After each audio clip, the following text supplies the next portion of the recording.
Americans love using their credit cards, the most secure and hassle-free way to pay. But DC politicians want to change that with the Durbin-Marshall credit card bill. This bill lets corporate megastores pick how your credit card is processed, allowing them to use untested payment networks that jeopardize your data security and rewards. Corporate megastores will make more money, and you pay the price. Tell Congress to guard your card, because Americans lose when politicians choose. Learn more at guardyourcard.com.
I mean, who didn't love the 1980s?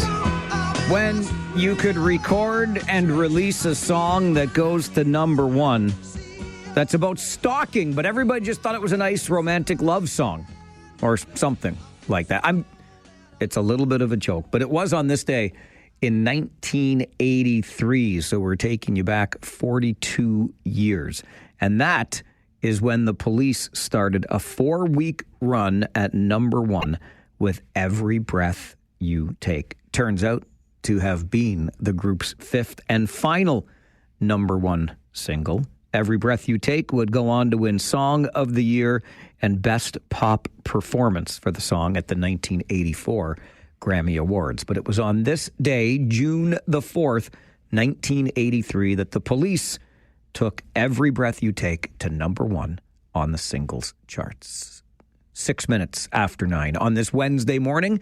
Welcome to the program. Hey, thanks a lot for stopping by, spending some of your time with us. I know it's the most valuable thing that you have, so that the fact that you're here means a lot to us. It really does, and I hope that it means that you're being rewarded for the time you spend listening. We certainly appreciate that. You know that the minute we begin the show every day, phone lines are open to you at 519-570-2545, star 570, and 1-800-570-5715. We are the most interactive radio program you will find anywhere in this region. Love to have the conversations with you. Read an interesting column from Louisa D'Amato in this morning's Waterloo Region Record about that reduction that we're going to see in Flair Airlines' operations at the region of Waterloo International Airport starting in the fall. And the gist of it is, and in fact, there's a quote in there, use it or lose it when it comes to discount airlines in this country. Flair, of course, being the last of them. You might remember Swoop and some others that have been here before. And Chris Wood, the general manager of our regional airport, likened the story to the closure of Hudson's Bay. If you stop shopping at department stores like the Bay, eventually they disappear. So if we don't take advantage of flights from Flair Airlines, it, like Swoop and others before it, might disappear as discount airlines in this country. I can certainly understand the argument. Personally, though, I've been... Well, quite frankly, a little bit worried. I mean, how much have we invested in our region of Waterloo International Airport? And we don't seem able. I've looked myself in the past to find flights that will get me where I want to go at a reasonable enough price from YKF here in the region. And I've been unable to make something work so far. Anyway, I worry a little bit that, we've had airlines come, airlines go. We invest tens of millions of dollars in our airport operations, and we just can't seem to get these airlines to stick. So I know Flair will still be offering some of those flights, but it is a reduction in what we're seeing Flair doing. It's obviously changing its business model a little bit, and maybe it leaves kind of dangling in the wind there the idea of a discount air carrier in this country. But I just hope we can find something that feels a little more solid in the way of footing at our region of Waterloo International Airport. It's the final countdown. Let's get to your Farwell Show 5 for this Wednesday morning. Number 1, Kitchener is considering regulations around Airbnbs and other short-term rentals. The city says it has more than 800 short-term rentals that need licensing and other monitoring to ensure consumer and community protection. Property owners, though, are pushing back, saying the additional costs may force them to stop offering the rentals and that they should not be treated like businesses. The issue comes back to council for final consideration on June the 23rd. Number 2, the Rising Tide Music and Arts Festival, scheduled for July 5th in Cambridge, has been cancelled. Organizers say the city has denied their application for a noise exemption with no avenue for appeal, and they've made the decision to cancel with, quote, heavy hearts. Number 3 on your Farwell Show 5 this morning, tariffs on imports of steel and aluminum to the United States are increasing to 50% today. U.S. President Donald Trump followed through on his plan to double the duties after saying it was necessary to protect national security and industries in his country. Prime Minister Mark Carney says the tariffs are both unlawful and unjustified. Number 4, Dane Smith has been named 2024's Athlete of the Year in Waterloo Region, receiving the award at a ceremony last night at the Conrad Centre for the Performing Arts. Over 10 National Lacrosse League seasons, Smith has tallied 950 points in 161 games, and he holds league records for most goals, assists, and points in a single season. Also handed out at the awards ceremony was the inaugural Outstanding Athletic Achievement Award, which went to Wilfrid Laurier University quarterback Taylor Elgersma, who led the Golden Hawks to a perfect 8-0 regular season and a Yates Cup championship. Elgersma topped all of U Sports in passing yards, touchdowns, and yards per game. He also set a school record with 452 passing yards in the UTEC Bowl semifinal. And number 5 on your Farwell Show 5 this morning, Marcia Smelly has been named the City of Kitchener's 2025 Senior of the Year. As a long-serving community volunteer, Marcia has served the Congress of Black Women, Waterloo Region, for 30 years, including over 20 years as president. Her contributions include awarding 125 scholarships to Black youth, as well as leading International Women's Day celebrations. And that is your Farwell Show 5 for this Wednesday morning. We got a call on the show yesterday, and I've been thinking about it and thinking about it and thinking about it some more. If you missed it, Jake called and posed the following question. Do you, like me, see a culture in the city where people are entitled to speed whenever they want? For example, the people who think that they can drive 42 in a 30 on a Sunday afternoon, that increases the risk of severe injury to children. That was one of the questions posed to our regional police leaders who were in studio with us yesterday. And I can't help but think those people who think they're entitled to drive 42 in a 30 might have been directed at me, because I've cited that as an example of not being the speeder that you're looking for in this region. I've got thoughts. Yours are always welcome as well. Do we believe we are entitled to break the rules of the road in this region? Your thoughts and mine coming up on the Mike Farwell Show, 570 News Radio and Rogers TV.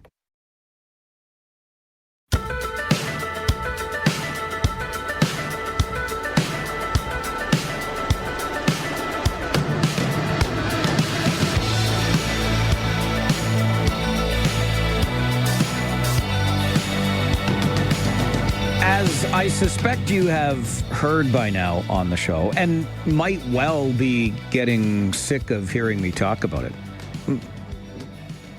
In which case, you are more than welcome to give me a call and say, can you just stop already with the speed camera stuff? It does seem to be, though, an ongoing issue. And I've been fairly consistent on this, I believe, when it comes to speed cameras. I understand fully that the easiest way to avoid getting a ticket is to simply not speed. But I think we really do have to reconsider how we handle our speed camera implementation here in the region, particularly around the speeds at which the cameras are calibrated and the times of day, days of week, etc., that the speed cameras are even activated. Yesterday, we had Regional Police Chief Mark Crowell and Regional Police Staff Sergeant Scott Griffiths with us. Scott heads up the Traffic Services Unit. They join us on the first Tuesday of every month between 11 and noon for a segment we call Ask the Chief. You get an hour of answers to your policing questions. And Jake called in with the following. Do you, like me, see a culture in the city where people are entitled to speed whenever they want? For example, the people who think that they can drive 42 in a 30 on a Sunday afternoon, that increases the risk of severe injury to children. I think the use of the word severe is a little bit misleading there. No question, though, the faster the speed, the more serious the resulting injury.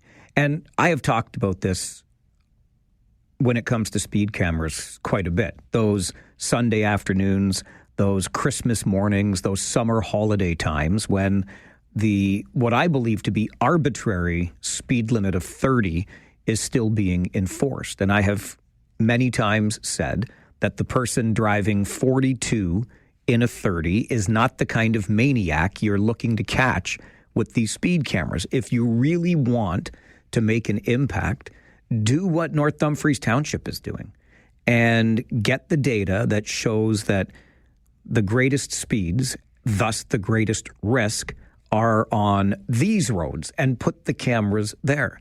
I'll tell you this about school zones for sure.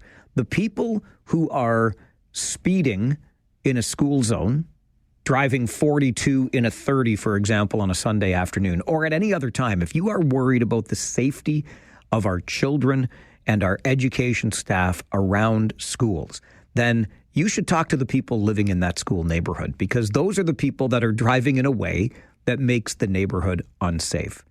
And I get Jake's broader point here, and he makes the argument well. Are you entitled to breaking the law? Right? The limit's 30. Why do you think you're entitled to drive 42?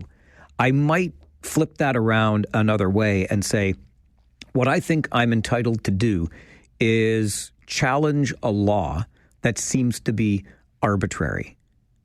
Going back to the township's example, when we had North Dumfries Mayor Sue Foxton on the other day, and she talked about these roads that drivers from out of town may be taking to come into the township, and the limit might be 60, but they're driving 90 or 100 or even higher than that. The township has gathered the data to support that. The data simply does not exist that people are driving like maniacs and or harming our children in and around schools. It's just not something you hear about all that often. So, yes, you can say, oh, what about the children? It's all about safety. We need to reduce the speed in this school zone. But it's very arbitrary. So I submit to you that unless you can show me the data, then I'm not being a maniac at 42. Will I accept my ticket if I get it? Sure. Am I going to complain about it to the high heavens? You bet your bottom dollar that I am. I think that we really need to reconsider. So, sure, you can say there's an entitlement to speeding. I might say there's also a right to push back against something that's being imposed upon you that should not be imposed upon you. This is the Mike Farwell Show, 570 News Radio and Rogers TV. We've got a few minutes before our update in the 570 News Center. So let's go to the phones. We can hear from you this Wednesday morning. Dave, good morning. Good morning, Mike. I have a contrary point of view to yours. And after I finish, I'd like to give a quick shout-out, and then I'll hang up and listen as usual. I'm a lot older than you are, and for decades, we were taught, we were verbally taught, that it was allowable to go 10 over the posted speed. Any road we went on, highway, street, accepted practice was 10 over. And from my experience, even the police looked at it as allowing 10 over before they did any enforcement action. And part of that may have been the fact that their equipment wasn't as sophisticated as it is today. But the second point I'd like to make is the posted speed is the maximum speed limit. People forget that word maximum. And that's an important issue that no one talks about. And so therefore, a person doing 42 and a 30, nail them. Give them a ticket. Let them pay. Because they're under the premise, well, I'm allowed to do that speed, and I've never been charged before. Why should I be charged now? And I believe that's the way it is. Now, quick shout-out. Go Oilers, go. All right, Dave. Team Canada approach. Mike, good morning. Yes, good morning, Mike. I'm looking at my mom's neighborhood in uptown Waterloo and near Our Lady of Lourdes School.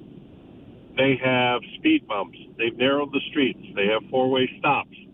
And they've lowered the speed limits to 30K. And what I see happening in that neighborhood, the squeaky wheel gets the grease, and Julie Wright pays attention to the chronic complainers. And I agree with Sue Foxton's approach. Measure it. The person that's going 5K over is not the problem.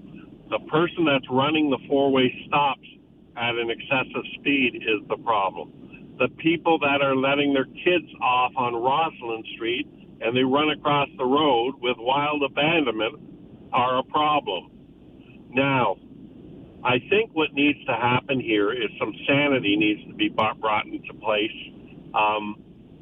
by the province, and we need to have uniform school speed limits, time of day, and all that other good stuff.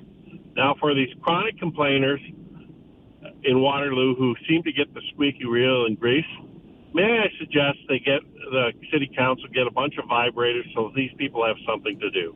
Sorry, Mike, for my language, but that's how I feel.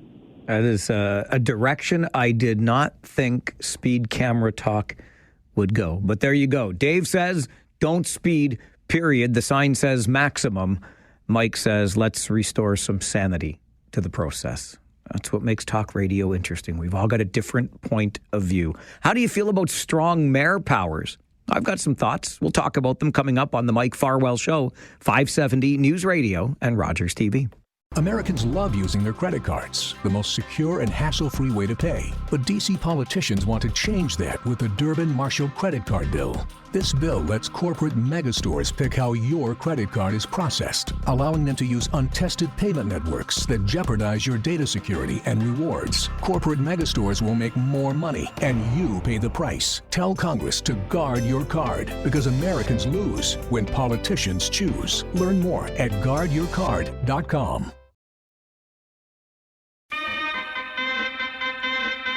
It started with just two, Toronto and Ottawa, and now strong mayor powers have been applied to more than 1/3 of Ontario's municipalities, with 169 municipalities enjoying, for lack of a better word, strong mayor powers. Among other things, strong mayor powers gives the mayor of a given council the power to dismiss senior staff, just by way of example. And curiously, 3 senior staff have recently left, and rather quietly, the city of Cambridge. I'm not saying the mayor exercised any strong mayor powers to make that happen, but it has happened, and there are strong mayor powers in Cambridge. Also of note in Guelph, their former deputy CAO had accepted a job as the CAO in Aurelia, the top job there, was all set to go,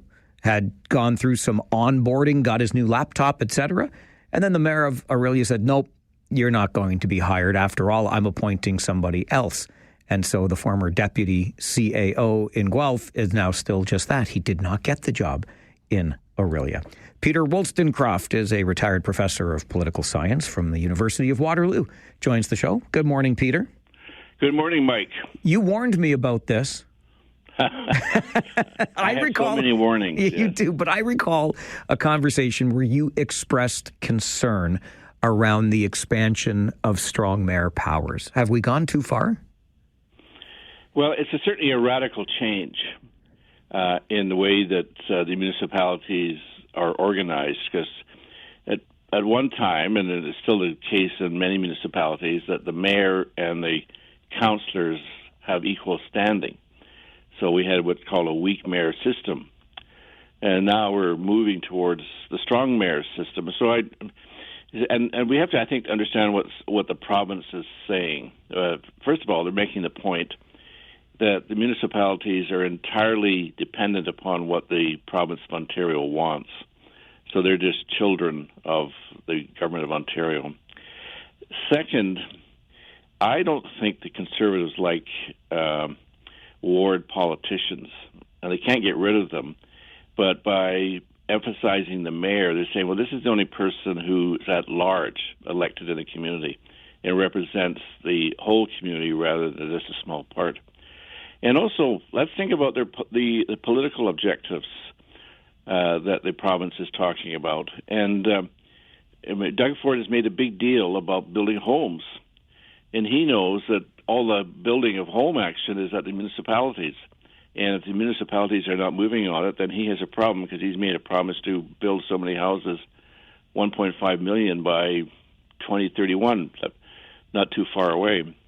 So the municipalities are standing in his way, if you want to put it that way. But it is a big change, because it's changing the nature, altering the nature of the relationship between councillors. Some are more important than others. The mayor is more important, has powers that were not there before. And then the mayor can build up a coalition with this group or that group.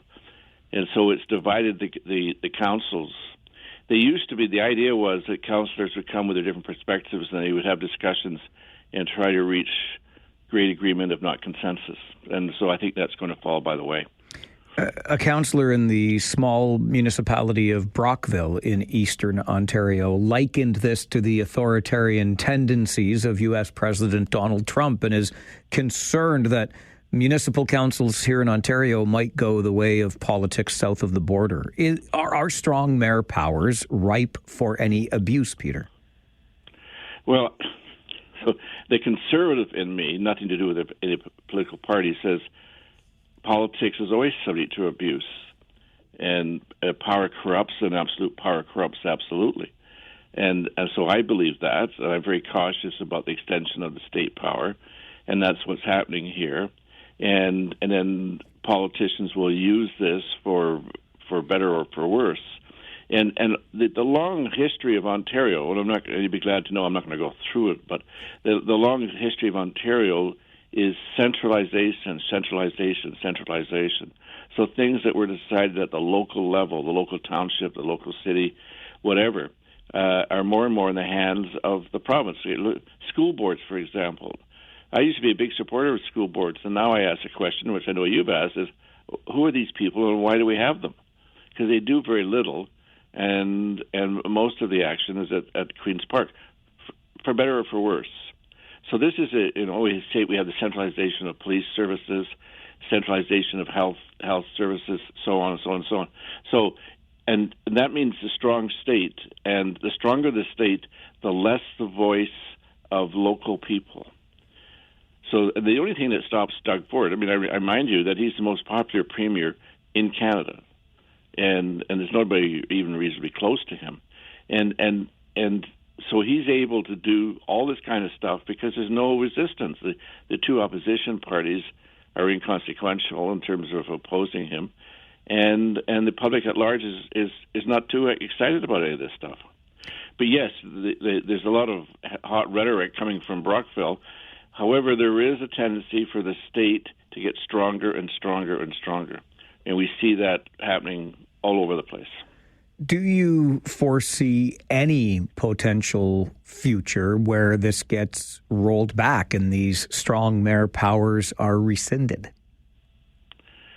Well, it'll be a long period of agitation. And Mike, you've lived long enough to know that Ontarians don't get too agitated about very much other than the fate of the Edmonton Oilers. Yes, it's the Edmonton Oilers that concern me greatest. How did you know? As always. But, when I first came to Ontario in 1970, I was talking to people, looking around as I do, and thought, wow, I can't believe how generally quiet and passive Ontarians are. And compared to where I came from, which was Alberta and Saskatchewan, where politics had a riotous character to it. And that's my general, first thought about Ontario is most Ontarians do not spend much time thinking about, let alone talking about, Ontario politics. And Doug Ford knows that he's the most popular premier in the country. And so what he's doing is all right, Jack. Nothing wrong with it. What an interesting time. I suppose then, in keeping with the theme, I should wish you and your Oilers luck when they open the Stanley Cup tonight, Peter. Well, yes, I'll be most disappointed if the cup stays south of the 401. You and me both. Appreciate your time as always, sir. Thank you. Good day. Have a good one. You too. Bye now. Bye. Peter Wollstonecroft, retired professor of political science from the University of Waterloo. He warned me. I remember him saying it was kind of just a passing comment when we were talking politics, as one would do with a political science professor of Peter Wollstonecraft's pedigree. But he said, you just keep an eye on these strong mayor powers, Mike. It's going to be interesting, and it's getting more interesting by the day. 169 of the 440 or so municipalities in this province now having strong mayor powers. And I will just tell you what I'm hearing, because I hear things, I hear things out there. There's a little bit of unrest currently in the city of Cambridge. I don't know what might be behind it, but I know that there's just a wee bit of unrest. And Cambridge is one of those 169 municipalities that has at its disposal strong mayor powers. We're going to take a break. When we come back, if your kid is looking for a summer job but having a hard time, we might be able to get an answer as to why. That conversation coming up on the Mike Farwell Show, 570 News Radio and Rogers TV.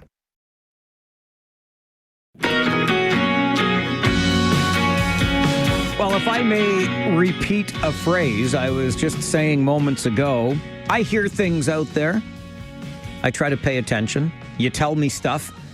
And among the other things that I'm hearing, not just about maybe some unrest right now in the city of Cambridge, but I'm also hearing from families who say, my kid has been putting out resumes and applying for dozens and dozens of jobs and not having any success. And we are at that time of year, of course, where kids are trying to line up their summer employment. Let me tell you, when I was a kid, it seemed there was an abundance. If you wanted to pick up some part-time work somewhere for the summer, or even maybe get full-time hours at that part-time job, it seemed pretty easy to do, as I recall. But that's not exactly the case today, at least from what I've been hearing. Timothy Lang is the president and CEO at Youth Employment Services, joins the program. Timothy, good morning. Good morning, Mike. What are you hearing out there in terms of opportunities for our youth for summer jobs? Much to what you've just described, these are more difficult times. I mean, it does fluctuate, over the decades. It gets, tougher and easier. But right now, because of the record number of Canadians that were let into the country a couple of years ago, which long-term has a positive effect on our nation and our economy, short-term just means that there's more competition for the same amount of jobs. But the second big factor is just what we've all heard in the news. Trump and his volatile leadership and tariffs have caused a lot of businesses to pause or be uncertain. And when there's uncertainty, if a small business might hire one person or two people in the summertime, maybe they'll reduce it to one. So that's a 50% drop, and multiply that over thousands of businesses, it's a lot fewer jobs available. So we've got economic uncertainty and maybe some cautionary hiring practices. And then on the other side of that coin, we've got too many people for too few jobs. Exactly. Can you offer any tips for young people who are trying to crack through this difficult market? Yeah, I mean, the good news is, even though it's much harder to get a job, and on top of that, not gone are the days where you'd get a stack of resumes and walk down the street and hand it out and try to get a job. Now everything's electronic. They all want you to send in your resume electronically. So you get kind of lost in a quagmire of hundreds and hundreds of resumes. So it's more difficult. But the good news is there are still jobs out there. But you might have to cast a wider web. Might have to go across a town if you're the most southern part of Cambridge, and you might have in the past got a job up the street. You might have to go to the most northern part of Waterloo, or whatever. You just have to cast a wider web. It might mean getting on a bus, but also do something different because it's all digital. Still try to find that hiring manager and make an impression if you can. I know one story I heard recently. One young person in our program wrote a letter about did some research and wrote a letter about how he thought he could help their business. So thinking creatively. I'm glad you brought up this idea of applying in person or going up and down that street with a stack of resumes, because we actually had a young person show up outside the door of our radio station earlier this week, and I was rather impressed by that because I don't see it a whole heck of a lot. And then I happened to come across a letter to the editor in my morning paper one day recently, and the writer was telling the tale of their child getting a job at the coffee shop that was about to open because the parent noticed it under construction and told the kid, hey, go over there with a resume. And it worked. And the idea being, if you show up in person, you're going to improve your chances. But are you saying, Timothy, those opportunities don't necessarily exist anymore and the employers don't even want to see the human person? Yeah, a lot of employers, it's easier and maybe more efficient for them to just, see it online. But our recommendation is just like you said. I mean, I love hearing those stories when someone showed up in person, because it's harder for younger people because they're unfortunately so glued to social media. They're not used to that social interaction. So that's why certainly at our agency, Youth Employment Services, and agencies throughout that are free, everyone should also access those because they're free and they can help you navigate. But we always recommend show them that you care and are passionate by trying to show up in person. Yes, sometimes they'll say, no, just send it in. But even then, it might move your resume from the bottom of a digital pile to the top, and they might look for it. What sorts of services are on offer through your agency, Timothy, that people might be able to take advantage of as they try to crack this tough job market? Yeah, all the agencies, we do a number of things, including, individual counseling. All this is for free. But we help improve your resume. So even if it's online, you want to have a top-notch resume. So we help do that. We help help your cover letter, which can be important. But even your interview skills. So if you do get that chance, you want to be able to speak, intelligently and boldly and effectively. So those are some of the services. But on top of that, the best part is these agencies. Sterling, for example, in your region, and YMCA. Then we help sometimes find a job. So we'll even connect with businesses for you. So it's a really important service. Timothy, really appreciate your time and perspective on the show this morning. Thank you very much for being here. Thanks so much, Mike. Appreciate it. Timothy Lang is the president and CEO at Youth Employment Services. It tends to level out over time, but right now the times are too many people, not enough jobs. And, at the same time, there's a little bit of economic uncertainty that may be making some businesses more reluctant to hire. It sure as heck ain't the same as when we were kids, is it? This is the Mike Farwell Show, 570 News Radio and Rogers TV. Interesting perspective from Corey when it comes to the summer job market. Corey writes via email to Mike at 570news.com. The parents who are complaining are also part of the problem. One of the biggest industries to hire teenagers is the retail industry.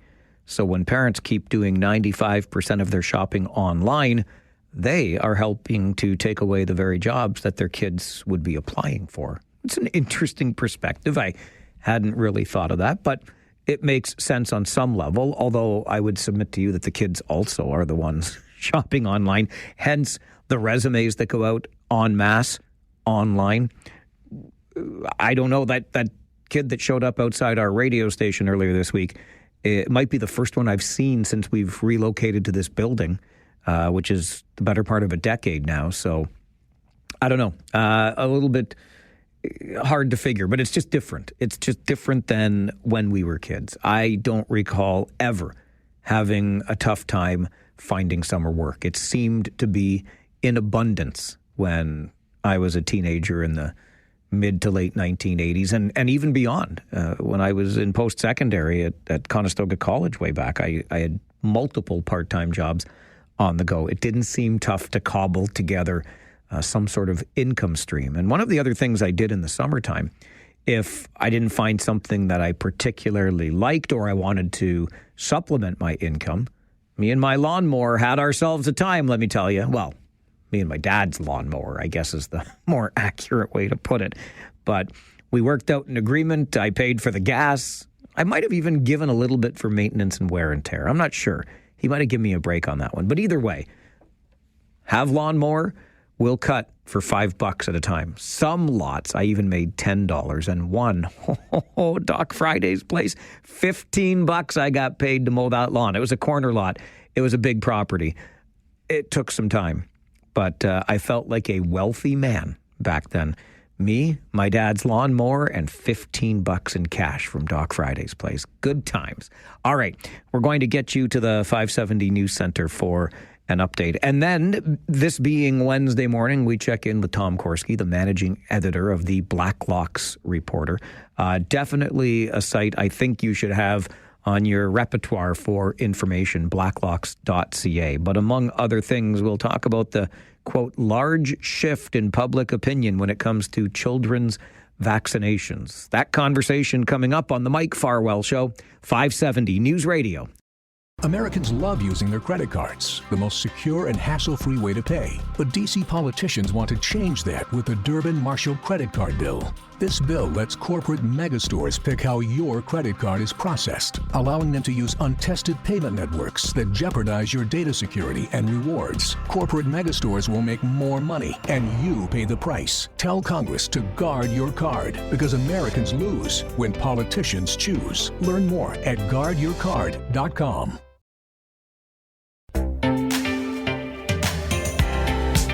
It is the only reporter-owned and operated newsroom that covers the capital. It is in the business of minding Ottawa's business, and we check in with the Blacklocks Reporter every Wednesday morning at this time. Tom Korski is the managing editor there at the Blacklocks Reporter. Good morning, Tom. Morning, Mike. I wanted to start with this large shift in public opinion that Canada Health says has been recognized in children's vaccine. Isn't that interesting? It's their research and it's their words. They said a large shift, literally in their internal research with focus groups and questionnaires. These are the only surveys we read, Mike, because it tells you where the government's headed and what they're worried about. And here the Department of Health and the Public Health Agency of Canada asked parents, especially of very young children, how they were doing, feeling about vaccination. These are routine shots. And are you up to date on your flu shots, et cetera? What they started to find was that a larger proportion of parents, albeit it's still a majority, it's about 70%, are not keeping their kids up to date with all shots, including the recommended annual flu shot. But here was the punch. They found that 50% of parents surveyed said they have a lot of questions about side effects in terms of vaccination for small children, especially kindergartners. Mike, before the pandemic, they always polled that question. It was like 25%. It was seen as the lunatic fringe. This was a huge reaction to government overreach, and it's still ongoing. Isn't it interesting, though, that the health department, of all people, would survey what was done and the impact on parents? Well, and if Health Canada now knows this, do we have any confidence that we'll start drilling down into the why? What's behind this data? Well, they have tried to determine, even in the day, by the way, this was not widely known in the day by proponents of the vaccine mandates, the Public Health Agency of Canada never recommended vaccine mandates. In fact, they were asked. It wasn't an oversight. They were asked repeatedly by reporters. I was there. What do you think about vaccine mandates? Not a great idea, they said over and over, because for all the reasons that people discovered. There's natural resistance. People don't like being told what to do. These are my children. This is our home. And so now they find that there is, when they ask, do you agree with the statement or disagree? In general, I'm concerned about the potential side effects from vaccines for children. 50% agree. Almost a fifth, 19%, say they strongly agreed. You know the root of that? The Pfizer vaccine for very small children, kindergartners, was licensed by Health Canada based on the manufacturer's clinical research. It was never independently approved, and there was no particular reason for it, not to discount the tragic loss, Mike, in those rare cases where small children were hospitalized with COVID. The vast majority of kids were fine. Let's stay in this vein, Tom, no pun intended, but pharmacare and another poll. And, you know, this one, I'll be honest, I've had some questions too. I like the idea of a pharmacare program, helping those that may need it, but I always wondered if this shouldn't be targeted. And perhaps this poll that came out before the election finds Canadians feeling similarly? Congratulations. You are the typical Canadian. I didn't know that until this morning. Thank you. Absolutely. They asked, this was pre-election polling. You notice pharmacare didn't get a real big play in the election campaign. It rarely came up, and when it did, it was cursory mention. And this was after Parliament had passed a bill offering free medication to diabetes 1 patients and free contraceptives to women of childbearing years, obviously.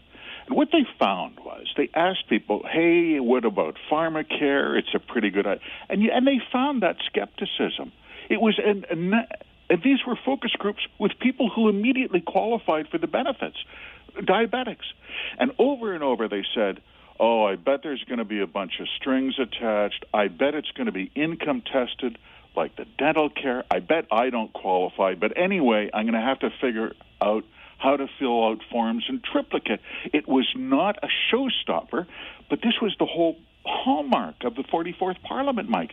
Everyone thought there would be this overwhelming enthusiasm for free. And instead they said, what are the costs? And I bet I don't get it anyway. Hey, maybe pharmacare will reappear in that budget whenever it eventually appears in Ottawa. But does the government house does the government house leader not recognize that the Liberals do not quite have a majority? He seems rather dismissive of suggestions that, hey, how about a spring budget after all? He was dismissive. That's Stephen McKinnon from Gatineau, Quebec. He said, MPs say lots of stuff after they lost a vote. The problem is, and Cabinet can't get around this, they really do have a budget.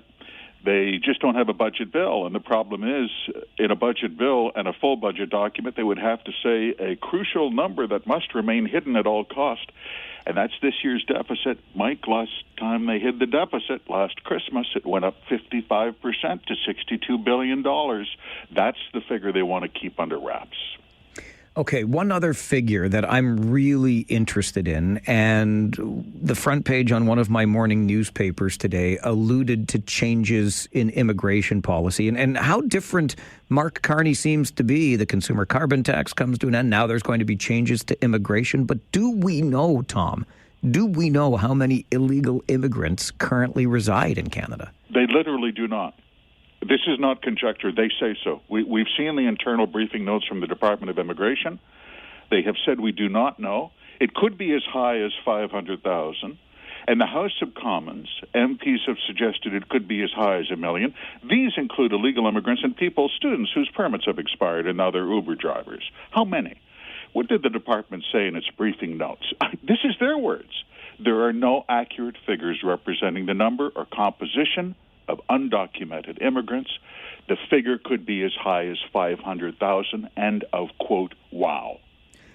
If we don't know the figure, though, Tom, how can we possibly expect that we will track down and or remove all those who are here illegally? That has been audited at the Canada Border Services Agency. The Auditor General did a hell-raising audit on that 6 years ago and said, you don't even know. And you know what the Canada Border Services Agency's response was? They found after a while they stopped trying. They didn't even look anymore. If nothing else from this morning's conversation, Tom, I know I'm a typical Canadian. We'll get him, Mike. As always, appreciate your time, sir. Thank you. Thank you, Mike. Tom Korski, managing editor at the Blacklocks Reporter, the only reporter-owned and operated newsroom that covers the capital with neither politics nor punditry. You can find it online, subscription-based and well worth your few bucks, blacklocks.ca. This is the Mike Farwell Show, 570 News Radio and Rogers TV.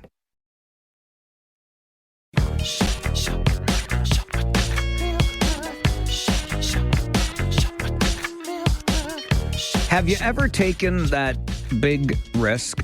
I have so much admiration for people that do. And make no mistake, I love what I do. I feel very fortunate every day I get up and get to come here and have these conversations with you. It's a fantastic job. But, every once in a while, this idea, you think, this might be the thing.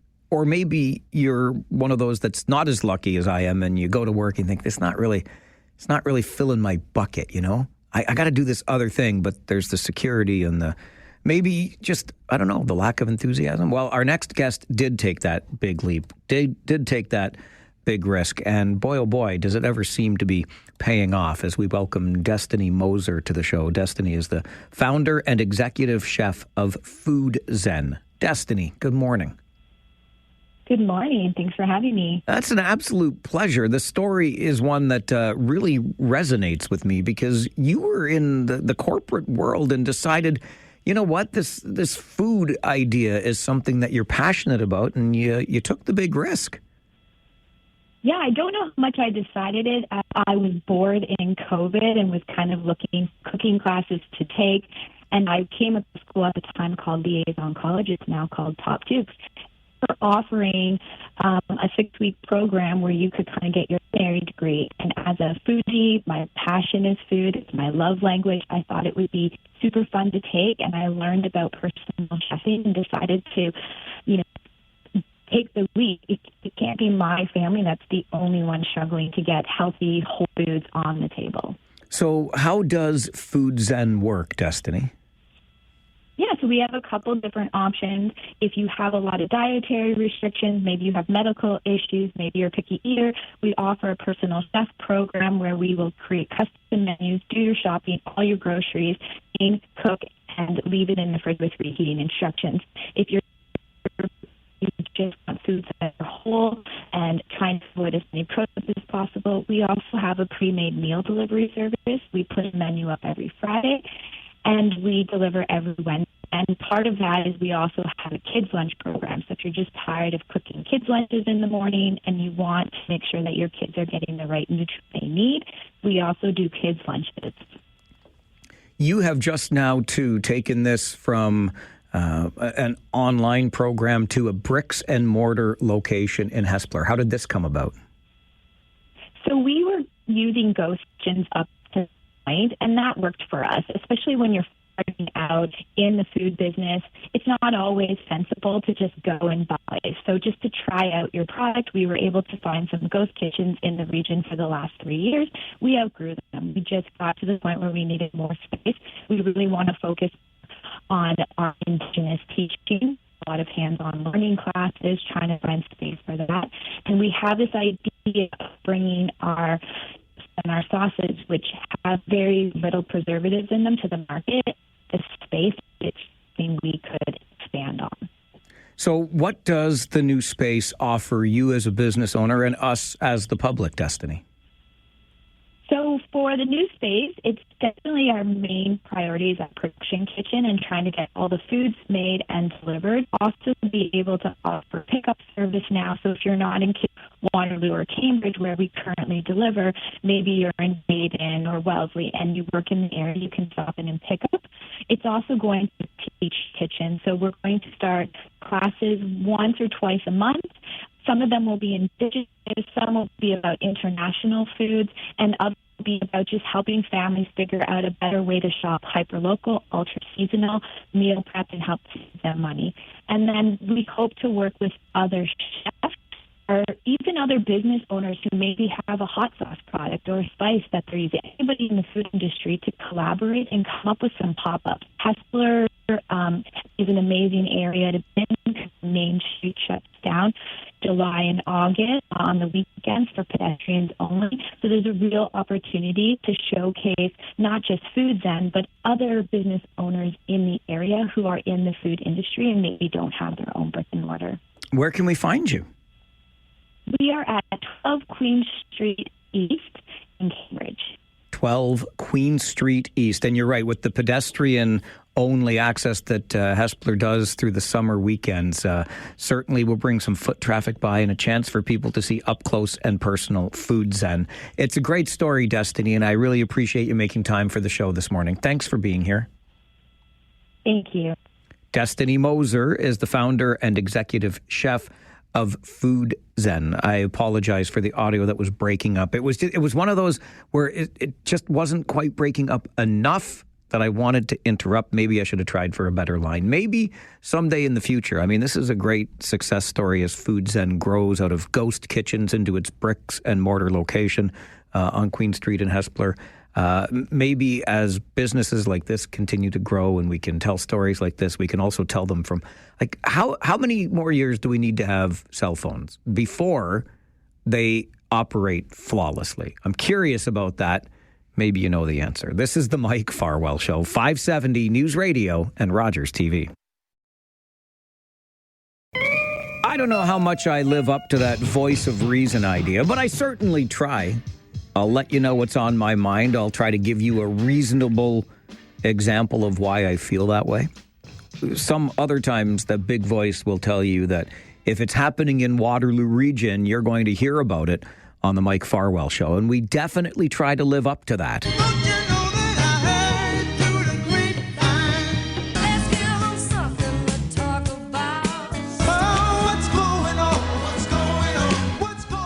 Joined today by Kim Spitzig with Pound Dog Rescue. Kim, tell us a little bit more about Pound Dog Rescue. What do you do?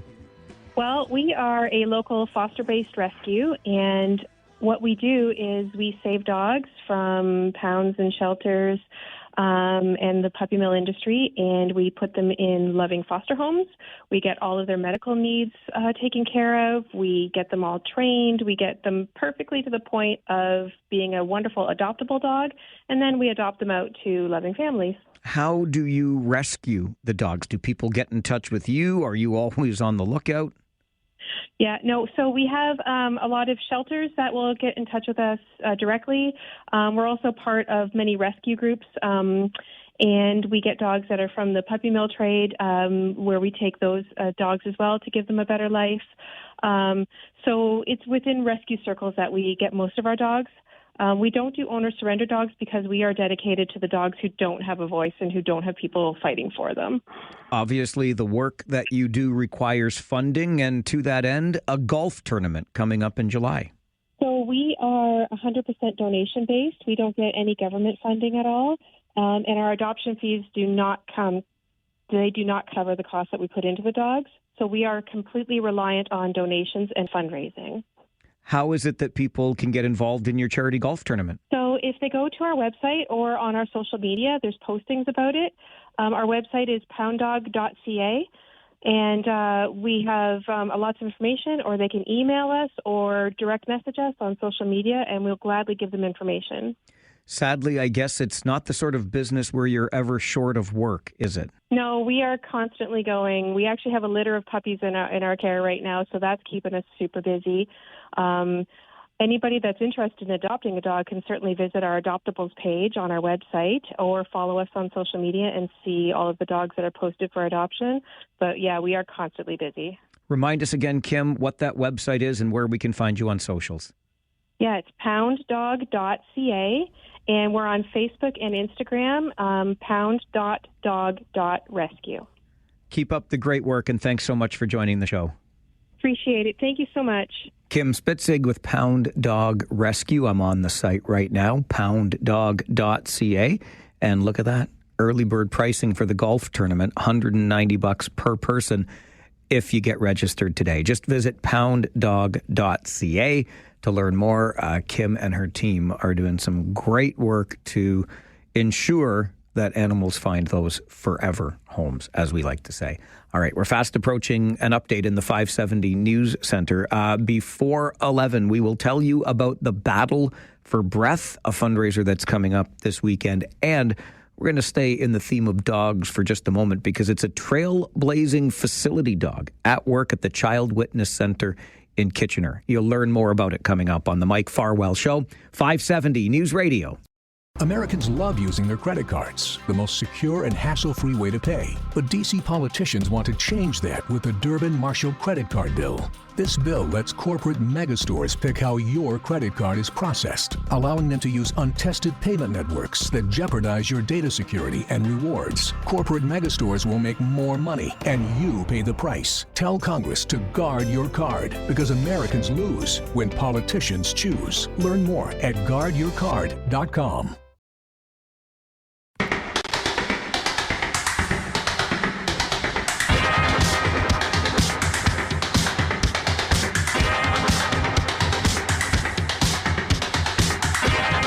Welcome back to the show. Very pleased to be joined. We're going to mark a milestone, and this is a really important milestone, particularly for a dog lover like me. But Robin Heald is with us this morning, Executive Director at the Child Witness Center in Kitchener. Robin, good morning. Good morning. And Caitlin Hutter joins us as well, a caseworker who is also responsible for the facility dog at the Child Witness Center, Monet. Caitlin, great to have you. Good morning. Thank you so much for having us, Mike. We're really excited to be here. Robin, if I could start with you. For those that may not be aware of the work the Child Witness Center does, can you give us an overview?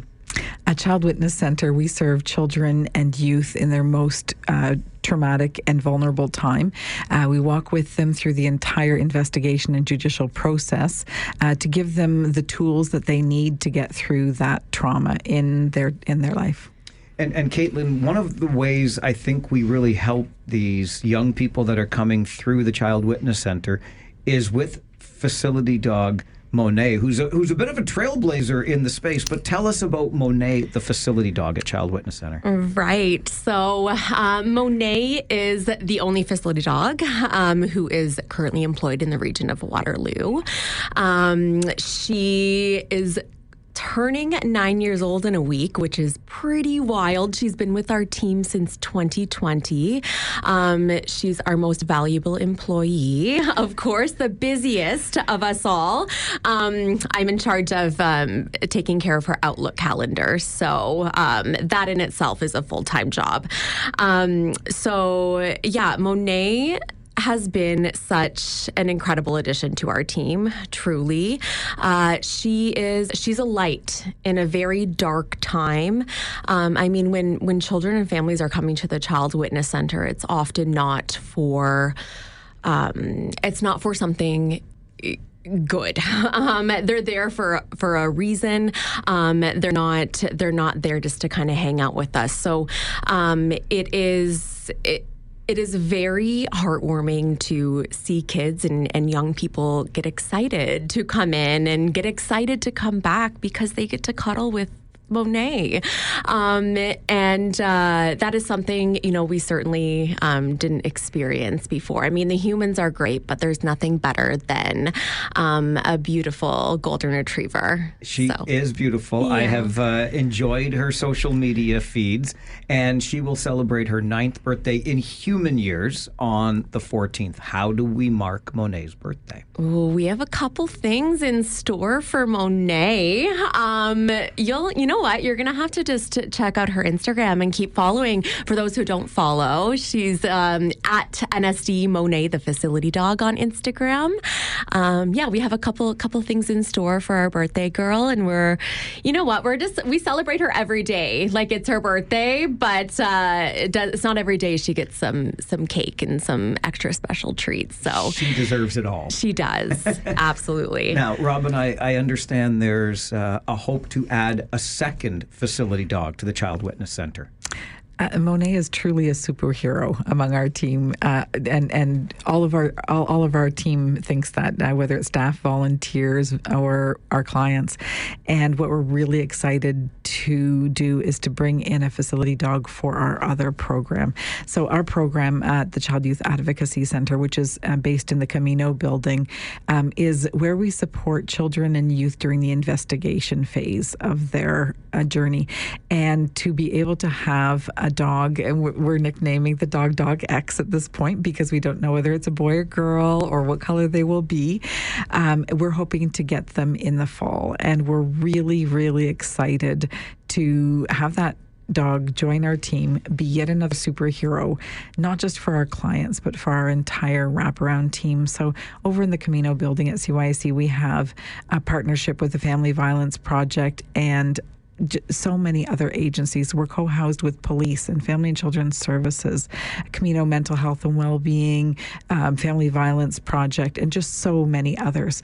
For us to have a dog for us as well as for our clients, while day after day we're dealing with really challenging situations. It's going to be amazing, just like it is over at Duke having Monet with us.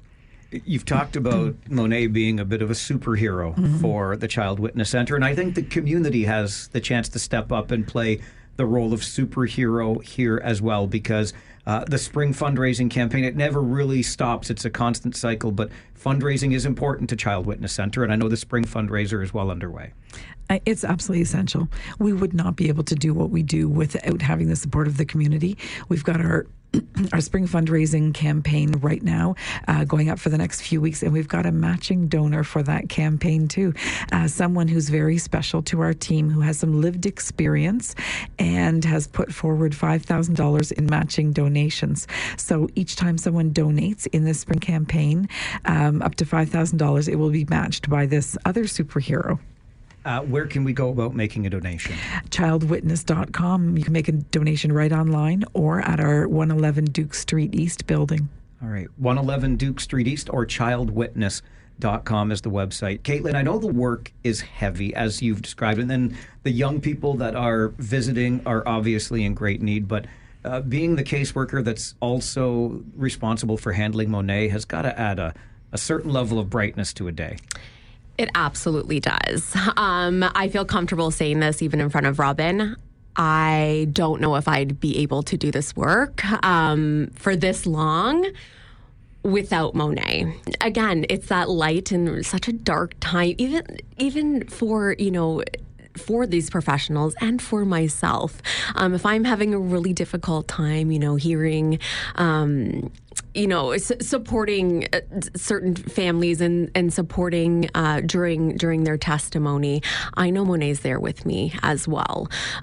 So yeah, primary is definitely for the kiddos and their families, but the effect that she's had for me, she's got me through some pretty difficult times in my personal life, and for our staff and for the other professionals, it has been immense. And I think that's a piece that we weren't really expecting to, be as impactful, but she's definitely proven us wrong. And it's incredible. I can't say enough things about Monet. I was telling Mike we should have a full day to talk about Monet because there's so many amazing things that she does. I know I could for sure. Remind us again where we'll find Monet on Instagram so that if we want to take a break during our busy day, we can have a little Monet break. Yes, check it out. It is at NSD Monet, the facility dog. Right. And NSD comes from National Service Dogs, and they're a local assistance dog agency who generously donated Monet to us, and that's who's going to be training our new puppy as well. NSD Monet, the facility dog. Caitlin Hutter, caseworker, and Monet's handler from Child Witness Center. Thank you very much for joining us this morning. Thank you, Mike. Don't forget to check out the website, childwitness.com. Help out with that matching $5,000 donation. Robin Heald, Executive Director. Keep up the great work. Thank you for being here. Thank you. This is the Mike Farwell Show, 570 News Radio and Rogers TV. It is called the Battle for Breath. It's coming up this weekend, as put on by the KW Wargaming Guild. Organizers behind it, Alex Miller, Fraser Belfour, join me in studio. Alex, great to meet you for the first time. Good morning. Likewise. Thanks for having us. Fraser, nice to see you again. Thanks for being here. Thank you for having us. So, Alex, let's start with Wargaming itself and the KW Wargaming Guild. Who are you? What are you all about? Yeah, well, we're kind of diaspora, so to speak, of players from around the region who have wanted to come together and have a place to play our tabletop miniature games, Warhammer and all the things you may have heard of. And we have a little membership, rent space at the KW Granite Club, and play there Thursday nights. And then once a year, we run this big charity event to raise for cystic fibrosis. I've heard of Warhammer before. Blood Bowl is something Fraser and I have talked about in the past. How active is this gaming community? So we directly have about 100 members in our club, maybe about 40 paying members, and we're there every Thursday night. The guys are... The analogy I make, right, is like, hey, Stanley Cup's on, everyone's getting together to watch the games and is all in on it. Like, that's our crew, but for our little tabletop war games. Fraser, when you and I first met, it was around a mutual connection to cystic fibrosis. Correct. Battle for Breath is raising money for that very thing. Why is it important to you? Well, my youngest, Charlie, they were diagnosed with CF when they were 2, and so we've been CF parents and I looked for opportunities to sort of bring awareness in my gaming group, my gaming community, to my gaming brethren, for lack of a better term. So, and it seemed to be a good combination. So I started this as a one-man show back in 2017, did it a couple events, put it on hold, and then Scotty, who's one of our other organizers, sort of said, let's do this again. So we brought on Blood Bowl instead, which is, again, the fantasy football, and fantasy as in like orcs and elves and things like that, rather than your typical fantasy football. And then Alex because of the Guild and our association with the Guild, we've been able to bring in other games as well. The Star Wars game, the Marvel game, and it's a good way to bring that awareness. And it's been nice being able to have a platform to share some of my CF experiences with the folks there, because we're seeing some of the money that's being raised. We're seeing direct. My family is seeing direct benefits from it. I know you've talked about Trikafta endlessly. So Charlie's been on Trikafta for a while. We have another member of the Guild who is also has a child with CF. So we're CF fathers. So we spend half the time talking about those experiences at this event as much as we do gaming, which is nice. So it's great that you can take a fun hobby piece and bring awareness to something so people are aware. Because most people, when they come in, they didn't know what CF was. They didn't understand it. And when you go through some of the experiences you have, it really makes them think about it, and they're happy to contribute and to help out. You talk about those roots of this fundraiser going back to 2016 now, so 9 years back. How has it evolved over the years, Fraser? I've learned to not control everything, which is always the best part. Alex has been, and Scotty, and we have a whole team behind us. So a lot of people volunteering, a lot of people helping out. But it's been fun to see, and and the fact that, again, you're getting more and more people. When we first started, I think the first one we did was 12 people, 15 people. But people were behind it and kept building. Again, we had to take a bit of a pause, but since then, the word of mouth keeps growing, and people get more excited about it. And we went from a single-day event to a 2-day event, so it just keeps going bigger and bigger. Alex, we were talking just before we went on the air. You've got more than 100 people now registered for this weekend's tournament. Yeah, we got 100 plus people paid so far. Usually people roll in the last few days, so still time. And we've got people coming from all over. Like, there's some folks coming down from Michigan, folks from Ottawa region, and I think some guys in Quebec, and a bunch of people in the Peterborough area. So it's not just locals as well, too. People enjoy what we're putting on, are willing to travel for it. And one, because it's there's a competitive event going on with lots of players, and people want to kind of test their might against the best of the best, and also because they appreciate what we're doing, and it's a fun event. With 100 plus people, no wonder you're essentially taking over the Granite Club for the weekend. Yeah. Great venue for this, though. It's been amazing. I mean, we love working with them. They actually, their contributions, they make that venue available to us for free for the weekend, which is a huge help for us, right? Putting on something like this at a hotel or something adds a lot to your overheads, right? So that makes a big difference for us. And, the ice is thawed, so we're playing out on the rink surface. So we got, not only are we 100 people this year, but I think we could probably double or triple that and still have, room to spare in that venue. So it's it's a kind of a growing year for us. We were a little more ambitious this year, what we're going after, and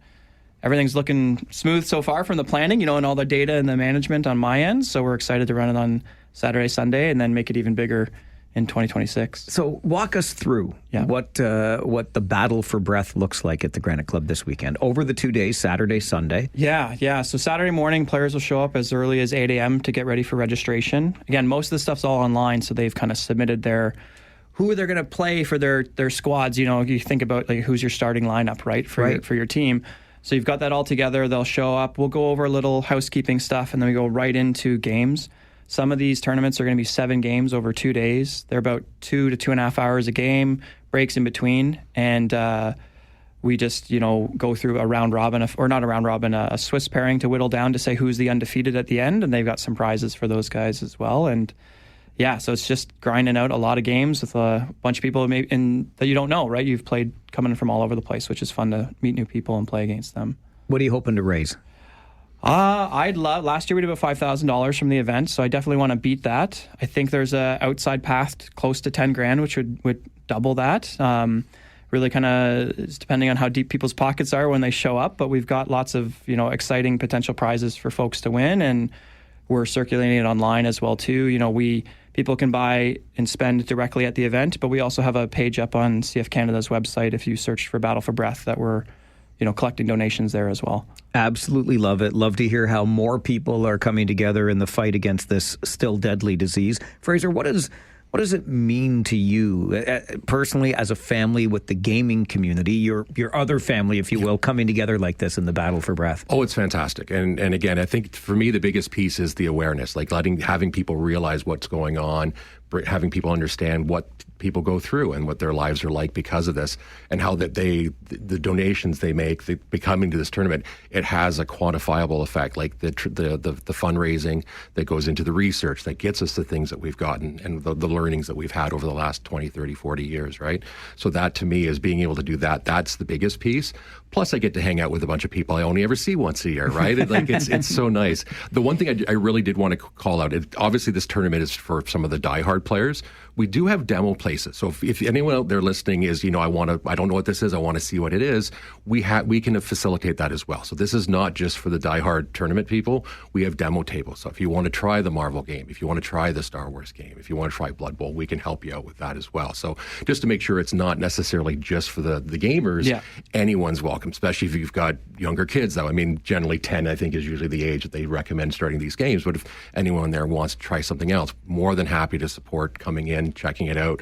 You can watch the people play. Got some lovely tables, like the terrain and stuff looks really cool. So there'll be a little bake sale too, so you can get some treats and stuff. Exactly. Hello, I'll be there just for that. You say sugar? Yeah, exactly. So fantastic. All right, it's at the Granite Club this weekend. It is the Battle for Breath in support of cystic fibrosis, put on by the KW Wargaming Guild.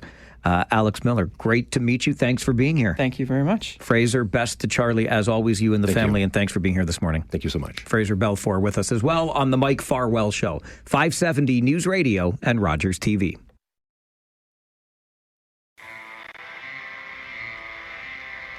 I mean, things were going really well for our Toronto Blue Jays, weren't they? Nothing like a visit from the Oakland Athletics to wake up your moribund offense. I just was looking for an excuse to use the word moribund today. Let's just call it woeful. It had been, but the Blue Jays found their offense until, of course, they ran into the Philadelphia Phillies last night, and that ended the 5-game winning streak. But the Blue Jays are in a different spot this week than they were last when we talked to our good friend Ian Hunter, the Blue Jay Hunter.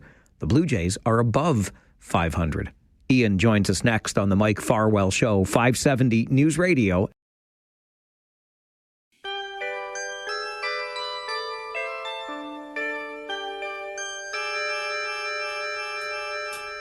The Whiz Kids had won it, Bobby Thompson had done it, and Yogi read the comics all the while. Rock and roll was being born, marijuana we would scorn. So down on the corner the national pastime went on trial. We're talking baseball, Klazuski, Campanella, talking baseball. The man and Bobby Fella, the Scooter, the barber and the nuke. They knew 'em all from Boston to Dubuque, especially Willie, Mickey, and the Duke. I really like the song that we play, starting this segment every week with Ian Hunter. He is the Blue Jay Hunter. He also happens to be a colleague of ours, and every Wednesday morning at 11, we talk some Blue Jays baseball. It's the only team in Canada. There's no Montreal Expos left. And, you know, Rogers being the parent company of this radio station. But really, it is the time of year. Let me just use this as an opportunity to complain again. Like, I cannot believe the length of time we've had to wait between Stanley Cup playoff games. It's nonsense. Yeah, I don't. It's same thing's happening with the NBA Finals too, right? Like, they've been done and dusted since last week. Excuse me. So what is the layoff? What explains that? I have no idea. It's the most annoying thing, though, because I'm ready for baseball. It's baseball season. Yeah, absolutely. And I always find it's funny the Stanley Cup playoffs are happening, you know, as we're in like summer temperatures, but that's how it goes. To me, this is prime baseball time. So in a few weeks, they'll get their time to shine. I suppose so. It is prime baseball time for me, too. And just as an aside, this makes me think, because we finally got baseball weather, the kind of weather that you could roll back the lid at the Dome. Yesterday marked the anniversary of then Sky Dome, now Rogers Center, opening back in 1989. Wow. What are your earliest memories of going to that stadium? I believe I went to my first game, I want to say in 1993. That was back when they used to play, or they used to set off fireworks when the Jays would hit a home run or if they won the game. So that's kind of what I remember is the Jays won that day. It was late October. It was like by then I think the Jays had already won the East. But yeah, Joe Carter hit a home run that day. He was my favorite player as a kid. Just the fact that it was a modern marvel at the time, right? It was state of the art, multi-purpose. You could have concerts there, any kind of sport, and the retractable roof. That was just kind of the cherry on top. So it's been there a long time. They've done everything they can to kind of renovate it and upgrade it. But still, yeah, it was back in the 80s and early 90s. That was the place to be, right? Certainly was that. And I remember many a time walking up all of those ramps to the 500 level, which was the only place I could afford the tickets. Mm-hmm. And I didn't mind being up there for the games way back when. It's interesting. And I think this weekly segment, Ian, is a good reminder to baseball fans that if you don't like the way things are going this week, just wait a week, because it's a long season. And what a difference a week has really made. Last week, we were talking about a below 500 team that could not score a run to save its life. They had 4 runs over 5 games or some such nonsense. And not only did they find their offense, but they've climbed up 2 games closer to a playoff position. Wild card, mind you, but still, we're about a third of the way through the season. Is it just all thanks to a visit from the good old Oakland Athletics? I'm kind of leaning towards that, yeah. And also the fact they took 2 of 3 in Arlington against the Rangers. The Rangers have been, as we saw in many of those games, just not a great hitting team. So the Athletics, yeah, they're not one of the, I don't know if they're a bottom 5 team in baseball, but they're not that great. So the fact that they swept that team, that's kind of what the Blue Jays should do. I checked this morning. The Jays are 11-20 against teams over 500, and they're 20-9 against teams under 500. Wow! So, you have the Phillies come into town. They are probably going to be a playoff team this year, a higher caliber opponent that the Blue Jays have not seen in a couple weeks. I always thought going into this series is going to be a big litmus test of the quality of this team. Yes, they've been scoring. The Jays have been scoring a ton of runs. They've also been facing a ton of bad pitching. So I think this series and the one coming up in Minnesota are going to be some big tests to see whether, are they just getting fat on these bad teams, or are the Blue Jays actually a contender? And if they want to contend, they can't just be getting fat on those bad teams. No, absolutely not, because eventually you're going to have to go back and face your division rivals like the Yankees, for example. The Jays do have an upcoming series, I believe, against the White Sox. A bad team, historically bad last year. But again, you're not you're not facing bad teams all the time. You are more often than not, you're going to have to go back to teams over 500. And yeah, it really looks like the Jays have struggled against good teams this year. What was it besides the relatively poor pitching of the Oakland Athletics, do you think, Ian, that allowed this Blue Jay offense to come to life? I think kind of it's the one thing, one guy I'll point to is Addison Barger, right? Like he's got home runs in 4 straight games. When you look at his bats, he's got tremendous bat speed, heck of an arm. He's got the tools there. I always felt like he just never got the runway to kind of get the proper playing time to be an everyday player. And I don't know if he's a superstar in the making here, but I'm really liking what I'm seeing. So I think now I looked since the 1st of May, he's hitting 300 and he's got 6 homers and 17 RBIs. So he's basically stepped in and filled the void that Anthony Santander left, even when he was healthy. Like Jays were getting no production from him whatsoever. I think it's almost better that he's on the IL right now because now you can plug Barger in there as your lefty middle of the order bat. And yeah, that he's been a big catalyst in all of this. I think the Jays have just been getting a lot of offense top to bottom. Like Bo Bichette's bats kind of come around. You're also getting contributions from Nathan Lucas, Ernie Clement, Alejandro Kirk. They've been Barger's probably the headliner of those guys, but top to bottom, they've been really consistent over the last couple of weeks. Santander and Scherzer, the 2 prized offseason acquisitions, both injured. I know, right? And I think Jeff Hoffman's ERA is still above 5. So, I mean, that just goes to show you, like, you can really, it's kind of, you have to do a ton of moves and expect, hey, maybe 1 or 2 of these are not going to pan out. I'm not going to say the Santander signing was a bust because we're only in year 1 of 5 here. But yeah, the Scherzer thing, they kind of took a flyer on him. He had a bit of injury risk, but it sounds like he may start rehabbing next week. So this weekend, sorry. So that will be a big test. If he can get through that start, I think we're not going to see him before the All-Star break, but maybe we get to see him in mid-July. And with the way that Bowden Francis has been pitching as of late and really struggling, I think the Jays need all the help they can get in their starting rotation. Ian Hunter is the Blue Jay Hunter. He joins us every Wednesday morning at 11 to talk some Blue Jays baseball. There's another key injury, or should I say re-injury, different part of the body, same player that we'll touch on. And this Blue Jays bullpen is a different bullpen than it was a season ago. We'll have that conversation with Ian Hunter, the Blue Jay Hunter, and you're welcome to participate on the Mike Farwell Show, 570 News Radio and Rogers TV. Every Wednesday morning, 11 o'clock, Ian Hunter joins us to talk Blue Jays baseball. Ian is the Blue Jay Hunter. We love it when you participate in the conversation because they are Canada's team after all. Love our Blue Jays. Preston Paul is on the phone this morning. Hello, Paul. Hi, good morning, Mike. Ian, how are you today? Excellent, thank you. And you? Oh, pretty good, thanks. Good man. Beautiful baseball weather. Yes, it is. I used to love pitching in this. It's just perfect for the arm. How's the arm today, Paul? Well, I'm 64. I still throw peanuts in the backyard at the squirrels and the Blue Jays. So hey, that works. Yeah. But I'm not running bases anymore.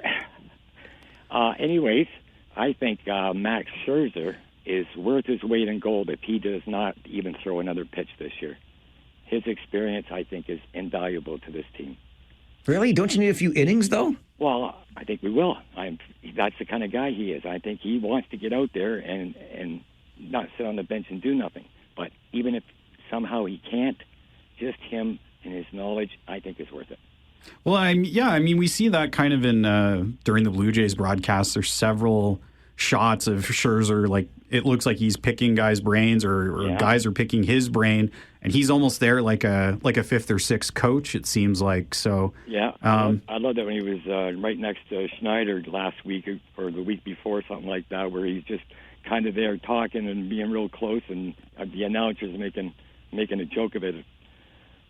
Yeah, I think having him there, like obviously they'd love to see him pitching every 5 days, and I think eventually we will get to see him. But yeah, that's maybe just like a hidden benefit that you don't kind of see on the stat sheet, right? Yeah, they're kind of like a surprise for the trade deadline, and hopefully that he comes along and maybe has a miracle in him. Yeah.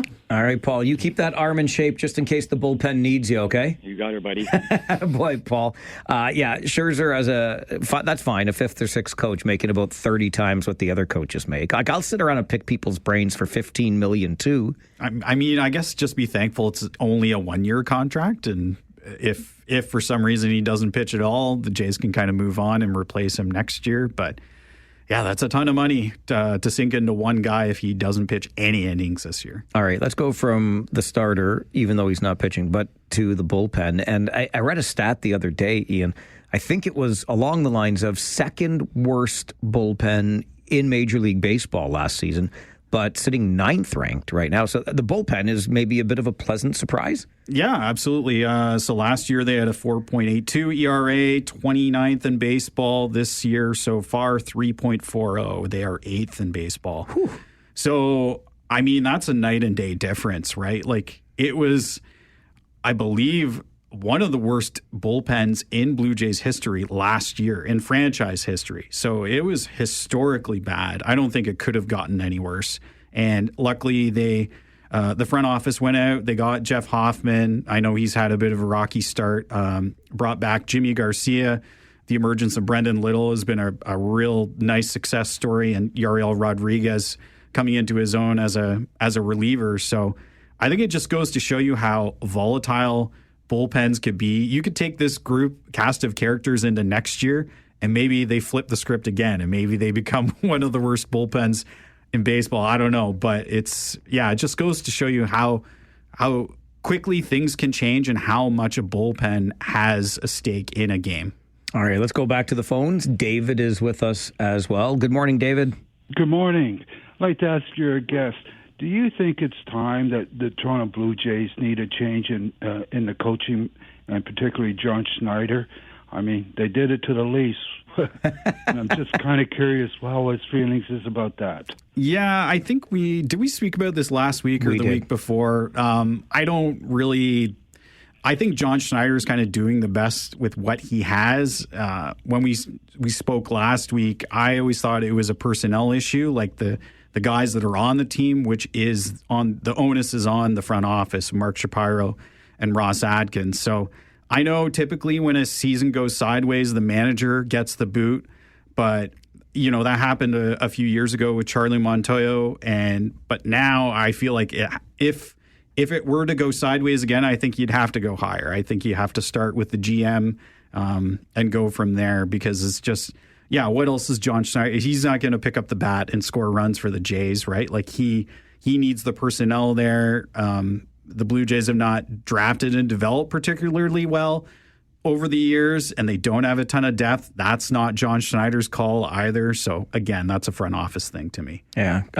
Appreciate the question, David, and we have gotten into this. I've kind of run out of patience with Messieurs Shapiro and Atkins, but that's just me sitting over here. I mentioned before the break, Ian, same player, different injury. We had been talking about Santander, and he's nursing something right now. But Dalton Varsho, out earlier this season with a shoulder injury, comes back, was hitting pretty well. Yep. A nice source of power in the Blue Jays lineup, and now tweaks a hammy, and he's week to week. I know, that's unfortunate. So he's got a grade 1 lat strain, which I guess if you're in grades, that's maybe a good type of lat strain, I guess. I don't know.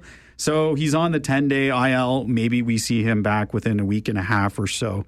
But I think with the amount of injuries that he's gone through over the last little bit, maybe we don't see him until after the All-Star break. Like maybe you kind of take it with kid gloves here and don't push him, because it looks, when he was in that lineup, I mean, he had 8 home runs in about 24 games. So he was off to a torrid pace, and it looked like he was going to, again, kind of supplant Anthony Santander as the cleanup hitter on this team finally. So, yeah, I don't think they should rush him back. I think they should kind of take their time and maybe bring him in. The other thing, too, is that even when they brought him back, his arm strength, if you looked at the metrics, he was not 100% back. Like the shoulder thing, he can hit fine, but throwing is still a bit of an issue. So his arm strength isn't back anyway. So I think that's another reason why maybe they take it easy with him. Something to watch tonight that you've alluded to. Let's see if the Blue Jays can hang around against a team that's above 500 tonight. It would be nice, yeah.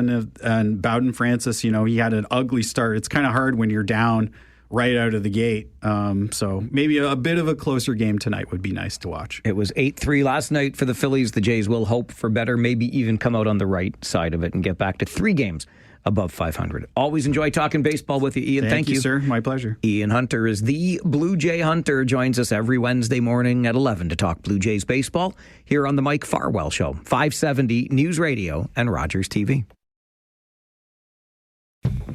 Pretty soon, I'm going to have to put our next guest on the payroll. You don't get paid much around here in radio, but he reminded me of something I should remind you about. So I'll give you 3 quick reminders. First one is for tomorrow afternoon at the Research and Tech Park up by the University of Waterloo. Please come out to our afternoon beer garden. Don't worry, the rain that comes early in the day will be gone. That's what I'm telling you now. And you can enjoy a beverage with us to kind of celebrate the end of another Farwell for Hire fundraising campaign. We're going to have a good time. R&T Park starting at 2 tomorrow afternoon. Play a little bit of hooky from work and join us there. We're going to be doing a little bit more fundraising and having a celebratory beverage or two. And then on June the 15th, yes, Sunday, the 15th of June, Father's Day, we want you to come out to Barry's Asparagus with us and enjoy some deep fried asparagus right off the schmuck truck. Comes with a little bit of garlic aioli. It's delicious. If you've never had it before, you've been missing out. So Sunday, June the 15th, Barry's Asparagus. One more. That'll be the finale of the Farwell for Hire fundraising efforts this year. And it's worth it because it's going to fill your belly with some good food. And if you have not yet taken it, please consider going to kitchener.citynews.ca/survey and tell us what you think of this radio station, what you love, what you like, what needs improvement. You can tell us whatever you want. Take the survey, kitchener.citynews.ca/survey. We really do want to hear what you think of our station. An update from the 570 News Center and then the aforementioned guest every Wednesday morning, 11:30. R&D. Rob Deutschman joins us for Political R&D. Why is the region messing around with the township's libraries? That's what I want to know. Deutschman has the answer coming up. This is the Mike Farwell Show, 570 News Radio.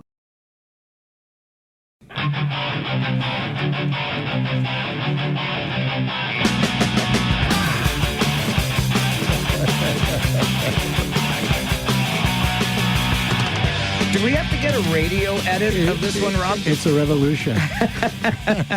Hey, Green Day is all about the revolution, isn't it? Green Day revolution at the library, because I want to know on Political R&D. I want to know, why is the region inserting its schnoz into the goings-on at libraries in the townships, Rob Deutschman? I got a couple of things before we get into that, though, Mike. First off, yes. I'm disappointed I didn't get a chance to get a pay hike if I would have been successful in that last election. Don't you miss that? Not just a pay hike, $40,000. A lot of people don't make that in a year. I think the other thing, though, is the defined benefit pension plan that they're talking about. And most companies have gotten away from a defined benefit pension plan because those are the sorts of things where sometimes if the investments aren't going good a certain year, the taxpayers are going to have to make a big contribution. Yeah, that's why companies got away from it, right? Because they had to make that contribution. It resulted in a lot of lawsuits, too. And you'll notice, if you read that article, that column that you're referring to, the columnist did his research, Rob. Back in the 70s, 90%. That's a switch. That's a switch. Settle down. 90% of workplaths offered a defined benefit pension plan. Now it's down to 40%. Oh yeah, I know. That's why you contribute whatever you contribute, and then whatever they're successful in terms of investing, and whatever's left over, you're going to get your piece of that. So, yeah, no, defined benefit's good. Now, so I got the Mike Farwell, come on with your coming on hot take. Okay, on the pay raises. No. Before then, if you'll allow me, since you brought up the column in today's paper, did you see the other column in today's paper on the main? John Malloy wrote that the raises are a good thing. Yes. And John Malloy is going to come on the show tomorrow and try to convince me that I'm wrong. He's wrong. We know that. Okay, look, the only thing I'll say is this. I think he's correct, and here's the thing. Remember, Doug Ford gave every member of his cabinet, every MPP in his caucus, an extra job during the last term so they could all get an extra amount of money. And Doug Ford acknowledged that the pay was too low, but he wouldn't raise it before the election. First year after the election, what did he do? Yeah, so, and all of us are paying for it. Anyway, John Malloy... Is he a progressive conservative? No. John Malloy is on the show tomorrow at 10. He thinks the raises are a good idea. Yeah. I think they are an ill-timed idea. That's tomorrow on the show. John's right. So, okay, so first off, congrats on the Farwell for Hire. Thanks. It's the Farwell for Hire month and a half. Is that what we're doing? Month and a bit. Yeah, we're going to have an event tomorrow, an event on the 15th. So I see this can of beer, and it says "A Face for Radio." Yes, sir. And it does. that face looks like you. I'm assuming it's you. Yes, it is. Then I'm watching a Rogers, cartoon likeness of me. I'm watching Rogers Community Television, anytime between 9 and 1. Yeah. And I see a face that looks similar, and that's on the TV. Yeah. Not the radio. No, this is a radio show. So come on with your coming on in terms of what your beer can says. You got to get an updated beer can. I can't help it if Rogers TV thinks my face is so TV worthy, Rob. I can't help it. All right. Now we'll move on. Okay. So it was interesting because we were going to talk about something different. And then this morning I see this article about... Township mayors question cost of Waterloo Region Library staff. And for me, I'm like, what? It could have caused me to really sort of almost a head snap situation because I saw the phrase country bumpkin in there, and I was really shocked by that because you don't really see that kind of talk or tone when you're dealing with council and staff. And at a future show, we'll talk about the relationship between councillors, elected officials, and staff, and what that dynamic is like. I've had some really interesting conversations with former CAOs about that sort of thing. So. Back in 2010, when I was first elected mayor, I didn't really know what the library system was in the region of Waterloo. I'd go to the library, and growing up in Waterloo, I went to the Waterloo Library all the time. And so you quickly realize, the township's libraries are run through the region or by the region or run by the townships in conjunction with the region. Okay, so it's like a team approach. And the individual cities control their own libraries. So it's not like when you talk about regional library system, it's not like the whole of all the library systems. So then I realized, okay, now myself as a township mayor and the other township mayors are all on this library board. Okay. And what was interesting last night, or the meeting yesterday, not last night, yesterday morning, and then looking at it, I watched a bit of a review of the meeting. I see they have public members as well, members from the public on there, and they're called members, which is something new. And it's good. So you get some feedback from the community in terms of the library system and is it really doing what it needs to do. But it was kind of funny to me back then because with that library system, we had 4 mayors. And it was really 4 old white guys sitting around the table. And it made me think about back in the day when you'd see those pictures of the school board and the school, the teacher was a woman, and you got these 4 old men who are your board in a one-room schoolhouse. That would have been, Joe was in Wellesley, Bill was in Woolwich. No. At my time, it was Les Armstrong. Les and Wilmot. Ross Kelterborn. Oh, Ross, Todd Cowan and myself. Oh, gosh, okay, yeah. Sorry, Todd. And what was funny, too, about, and I saw in the vote yesterday, because they had a vote about whether to, it was almost like the motion was to keep the status quo. But they were considering whether to start to look at, because some of the townships are interested in bringing the library away from this cooperative model down to the individual townships. I think it should be brought down that way. Fair enough, and that's one man's view. But from a operational perspective, and if you read the report, and KPMG has also reviewed this as well, as they mentioned, from an operational perspective, there are many benefits to having it that way in terms of shared costs. You don't have four corporate executives, 4 sets of executives. You got 4 sets of everything now, and I know you're an amalgamation guy, so I think you're just trying to be a little controversial. But I'm not trying to be a little controversial. A lot controversial. No, so yes, I am an amalgamation guy for that reason, because you can get rid of those positions. But in this case, Rob, it sounds to me from what I'm reading, and this is where I'm so glad to have this segment so you can help explain it. Yeah. But it sounds like the region basically tells the townships, here's what it's costing you for us to do this work. Right. And the townships are saying, well, I want an accounting of that money. Yeah, and there's a full budget every year. I mean, there's a review. A budget comes to us every year to review, and there is full disclosure. Okay, so any amount of information that's required in terms of hours worked. I saw some of the discussion was about how many hours were being worked by executives. Everything is available, so there's full disclosure. And what was interesting was, there was some information that was provided that maybe some of the members didn't quite have, or some of the councillors didn't quite have a full knowledge on. Like, for example, if, as I pointed out, if the township or the region wants to use space within the libraries, and it's interesting to note, the building themselves are owned by the townships. Okay, there's only, the headquarters was a regional building, and in Bloomingdale there's a regional building that's used as well. But each township is responsible for building the building. The staffing, the books, everything else inside, and furniture, et cetera, inside. But everything else is through the region. So you do control that. And we did fundraising to build. If you've ever seen the library, you would have seen it going to visit Tanya and Bill. You would have driven right by that downtown right. Air, right? Yes, so that building is a beautiful building. And so they control that. But the region, because there's a lot that goes into books, obtaining books and other services. So the libraries are always available for community events. If you're an individual wanting to rent space, then as an individual, you're going to have to pay for that space. Just like if you want to rent any space in a community town hall or what have you, you've got to pay for that space. But if the township wants to run programming, space is available to the township at no charge. So there's opportunities to do things. I think maybe we need some more communication to go on, because remember, every 4 years you have an election. Sometimes you have some new people, sometimes you have some old people back, but there's always a mix of new and old, and sometimes some information has to be relearned. And so maybe they just need a better process of informing people about what's going on and what's happening. What I found interesting was that, I just want to share this story quickly. Karen Redmond, so as a regional chair, she is ex officio or automatically on every committee of the region. And so apparently she attends regularly the meetings of the library committee because she was one of the voters there yesterday. And it made me reminded me back in 2010 to 2014 when we were on our library board. Ken was an ex officio. Ken Sealing was an ex officio member. But there was only one time he came to a meeting. And that was a time when early on we were discussing internet access in the libraries. And some of us had a concern about what sort of sites were people going to be able to access. And you know where I'm going with that. And it caused a bit of a stir because I think they, again, going back to the four old white guys sitting around, were we like conservative in our values and wanted to make sure there was no access to anything or really restricted.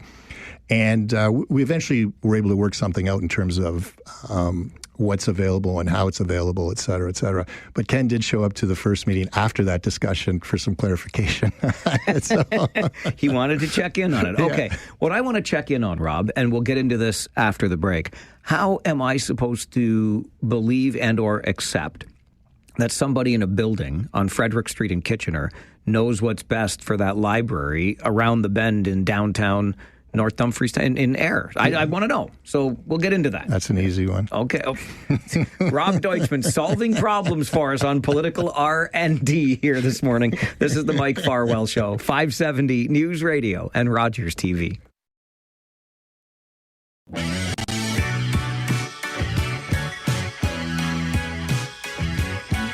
We're not stupid, says North Dumfries Mayor Sue Foxton. I feel like this report is talking down to country bumpkins. Yeah.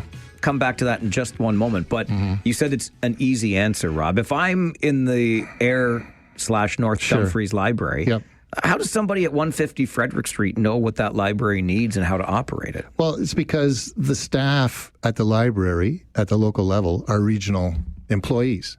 So there is that constant communication about what's happening amongst everyone. I think it's a little different, though, if you're an employee.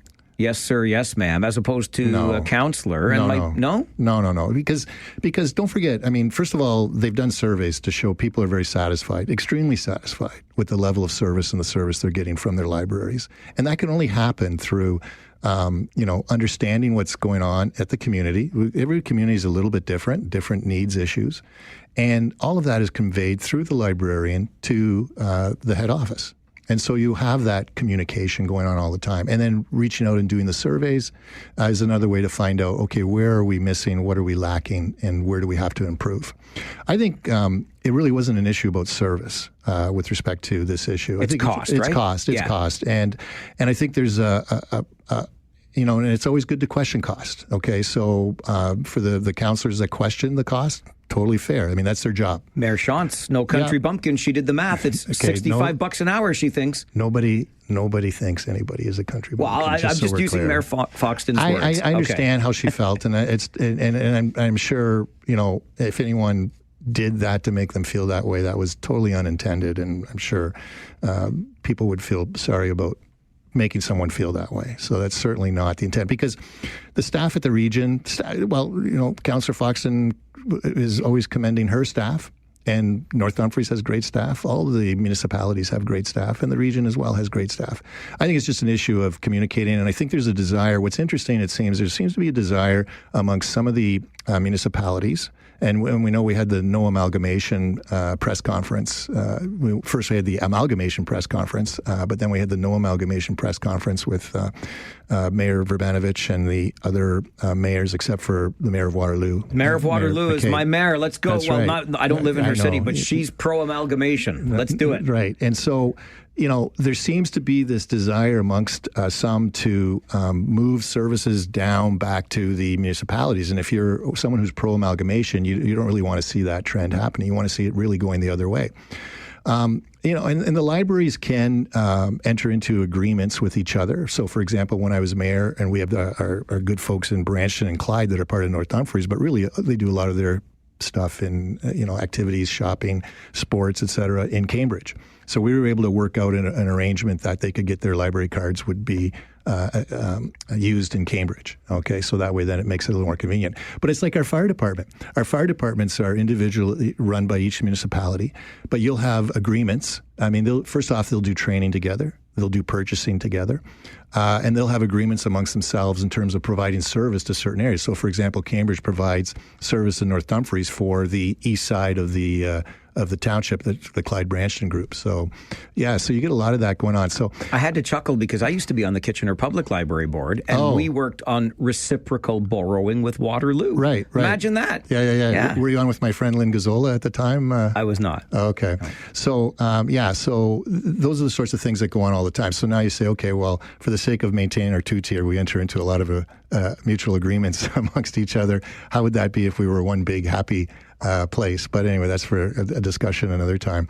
But so it was good to see that discussion. It was unfortunate some of the language used, but I think that was maybe just maybe a general frustration with respect to some of the information that was desired. And it seemed to me that that information, in terms of the financial part of it, will be provided. But I just want to say, I listened to some of the members speak as well, and it was quite interesting. They were able to sort of discern that there's the issue of services and the issues of costs, and really, what are you trying to get at the end of the day? And if it's the issue of costs, let's take a look at the cost situation. Is it $65 an hour? Well, that part I don't know. So, I appreciate Councillor Shantz doing that math, but I think, as was pointed out, there's other issues like benefits, et cetera. So, and if you looked at the report, our cost per capita for the library usage, amongst a number of other comparators, was really in line with a lot of places. So, I think the overall budget was about $3.5 million in a regional budget that is like $1.78 billion. So, it was... But this is where it can get overlooked, Rob. Like, if you got to mind the nickels and dimes. Just to point out, nothing gets overlooked because every budget is reviewed individually each year. So it does go through scrutiny of the library committee each year. So it's not overlooked. I'm just pointing out that in the overall scheme, it's not massive. And, the risk is that you might incur more costs. And there's also the issue of service delivery, right? Service level.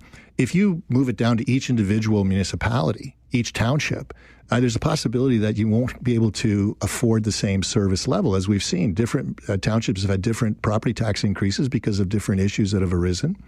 And so will you be able to provide that same level of service for everybody across the board, which is the goal of the board, of the library committee now. But because you could just take a look at the buildings that we have. Each township is responsible for their own buildings. And there is definitely a difference in the quality of some of the buildings versus others. And for some townships, it was because, and I know this from direct experience, it was an inability to afford to build a new library when you have something that's like 40, 50 years old. And we've seen some of these old Carnegie libraries. We used to have the old Carnegie Library. Well, a lot of those Carnegie libraries are like 12, 13 steps just to get into the front door. So, when you're talking about accessibility issues, and then when you get inside, they're so broken up and small in terms of the rooms that HVAC issues and stuff like that, it's very difficult. Now we have a library that's one floor, easy to access, very large for future growth. They do art gallery shows every year, or monthly, I'd say, showing stuff. They have the room for community meetings. And so there's a lot of good things that happen that you can do. Only about 60 seconds left. Yeah. But it's curious to me why, like, I've lived in this region my whole life. Mm-hmm. I've never heard the debate around the library system like this before. Why might this be? It's the moving services down to the township. And I think that there is a desire amongst some of the mayors to see more services brought down, with the view or belief that it'll be more cost effective. And so the frustration, I think, is that they don't have access to the numbers they needed in that report in order to really properly assess it from their perspective. And so they can come back to this issue at a future date once they get more financial information to have a better look at it. And so it's a matter of, do you think your community is better served with control of that service within your community, or keep the status quo? And the feedback, customer survey feedback has been really good. I mean, it's like 90+%, 95% satisfaction. So keep the status quo. Yeah, so far. All right. Hey, come out for a Face for Radio tomorrow afternoon. I hear it's going to be the last bit of the run this year. You're always welcome. Need a new can. Rob Deutschman joins us every Wednesday morning, 11:30 for Political R&D on the Mike Farwell Show, 570 News Radio and Rogers TV. Well, would you look at that? Time flies when you're having fun, and we have been having some fun on the show today, talking about speed cameras, strong mayor powers, the inability of our kids to find meaningful summer employment. We minded Ottawa's business with the Blacklocks reporter and talked about the interesting polling that shows more and more parents are vaccine hesitant when it comes to their kids. We've had a lot on our plates and in our ears so far today. If any of it struck a chord with you, we would love to hear your thoughts on the issues we've discussed on the show or anything else that happens to be on your mind, because the Talkback Hour is coming up, which is also the hour where I like to put up my feet and let you do the talking. So I'd love to hear from you next on the Mike Farwell Show, 570 News Radio and Rogers TV.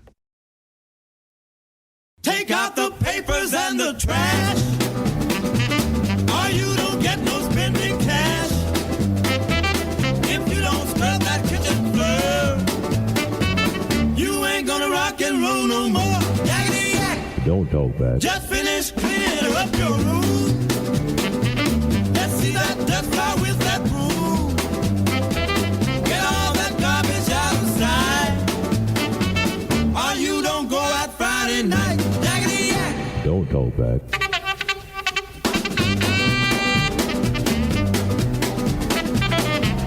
Each and every day, we open up the phone lines for 60 minutes to give you the chance to get something off your chest and onto the air. You can react and respond to something we've discussed on the show, or let us know about something brand new that we might not otherwise have known about. It's up to you. And I'll just remind you as we embark on this journey together, I love it because I never know what I'm going to get when I answer the next phone call. But the folks that hold the levers of power in this community that can actually make decisions are probably eavesdropping, because they love to know what's on your mind and what's grinding your gears or the ideas you have to make this a better place to live. 519-570-2545, star 570, and 1-800-570-5715. Let's start it off with Mike this afternoon. Good afternoon, Mike. Good afternoon, Mike. I'd like to talk about the strong mayor powers. I generally support them because our municipal governments have demonstrated at times they are incapable of making a decision. So I'm a strong proponent of the strong mayor powers. However, one thing I don't like about it is the veto power, and it's in every other democracy that I know of, you can override a veto with either 2/3 or 3/4 of the vote. And I think we need that democratic safeguard to be put in place, Mike. Yeah, and that's see, my thought. well, and I appreciate that, Mike, because, the veto is pretty important here, because I don't disagree necessarily that our councils have shown historically that they have a difficult time making decisions, but that's democracy, isn't it? You want to have 5, 6, 10 people in a room trying to arrive at some sort of consensus. Yeah, I think, Mike, at the expense of consensus here, my boss asked me, I really like this guy, he asked me, what problem are you trying to solve? And make sure your vision is not a hallucination and it's practical. So I don't think we have those two criteria being asked at these councils. I think we have people being knocked off the puck all the time. How many transit systems have we built in Toronto? Not very many. So sometimes you have to get things done. And unfortunately, how many times have we talked about a GO train through Cambridge? How many times have we talked about adding public transit or whatever, right? It needs to be, we need to be more results-driven and results-oriented. That's my thoughts, Mike. All right, Mike, appreciate that call. Unfortunately, on, GO Transit for Cambridge, if all it took was a strong mayor, it would have been done under Doug Craig, because he advocated for it. The council advocates for it to this day, but that's not the sort of thing that a strong mayor can do. And this is where it gets a little bit murky, right? I think Mike is onto something when he talks about, 2/3 or 3/4 of the council coming together to have that veto power, because this has been on the concerning side. Take, for example, the example I shared earlier today when we talked about this, and the former deputy CAO from the city of Guelph accepts a new position, the CAO's position. That's the top municipal staff position with the town of Orillia. And, accepts the job. The job was offered. He applied. He went through the interview process. He got the job. He was actually at the point where he had received his computer and his cell phone from the new township where he was about to start working. And then they pulled the plug because the mayor of Orillia decided he wanted somebody else to do the job. And poof, that was it. Now, they've reached an amicable agreement after the fact, but don't tell me that didn't cost the town of Orillia a whole whack of money. And it's not a good way to go about doing business, is it? And strong mayor powers, which I'll remind you, started with just Toronto and Ottawa, just those two municipalities. And now they've been expanded to 169 different municipalities if they have 6 or more municipal councillors. Stratford has a strong mayor. Brockville in Eastern Ontario has a strong mayor, and strong mayor powers grant the mayor the power to dismiss or hire senior staff all on their very own. And look, there's been no direct line drawn, but it is curious to say the least. And I've heard some rumblings about, I don't know, let's just call them turbulent waters in the city of Cambridge. And we've had 3 senior municipal bureaucrats in the city of Cambridge, I won't say necessarily mysteriously, but kind of quietly depart over the last half year or so. No announcement from the city as to this person's left their position and we wish them the best of luck in their future endeavors, or they've moved on to this or that, or a replacement search is underway. None of that. Just poof, gone. One day here, the next day not. And in the city of Cambridge, those strong mayor powers exist. I don't know. But I know for sure from what I've been told and what I'm hearing is that there's a little bit of unrest south of the 401 here in our beautiful region of Waterloo. This is your Talkback Hour. Every day, 60 minutes of open lines for you on the Mike Farwell Show. 570 News Radio and Rogers TV.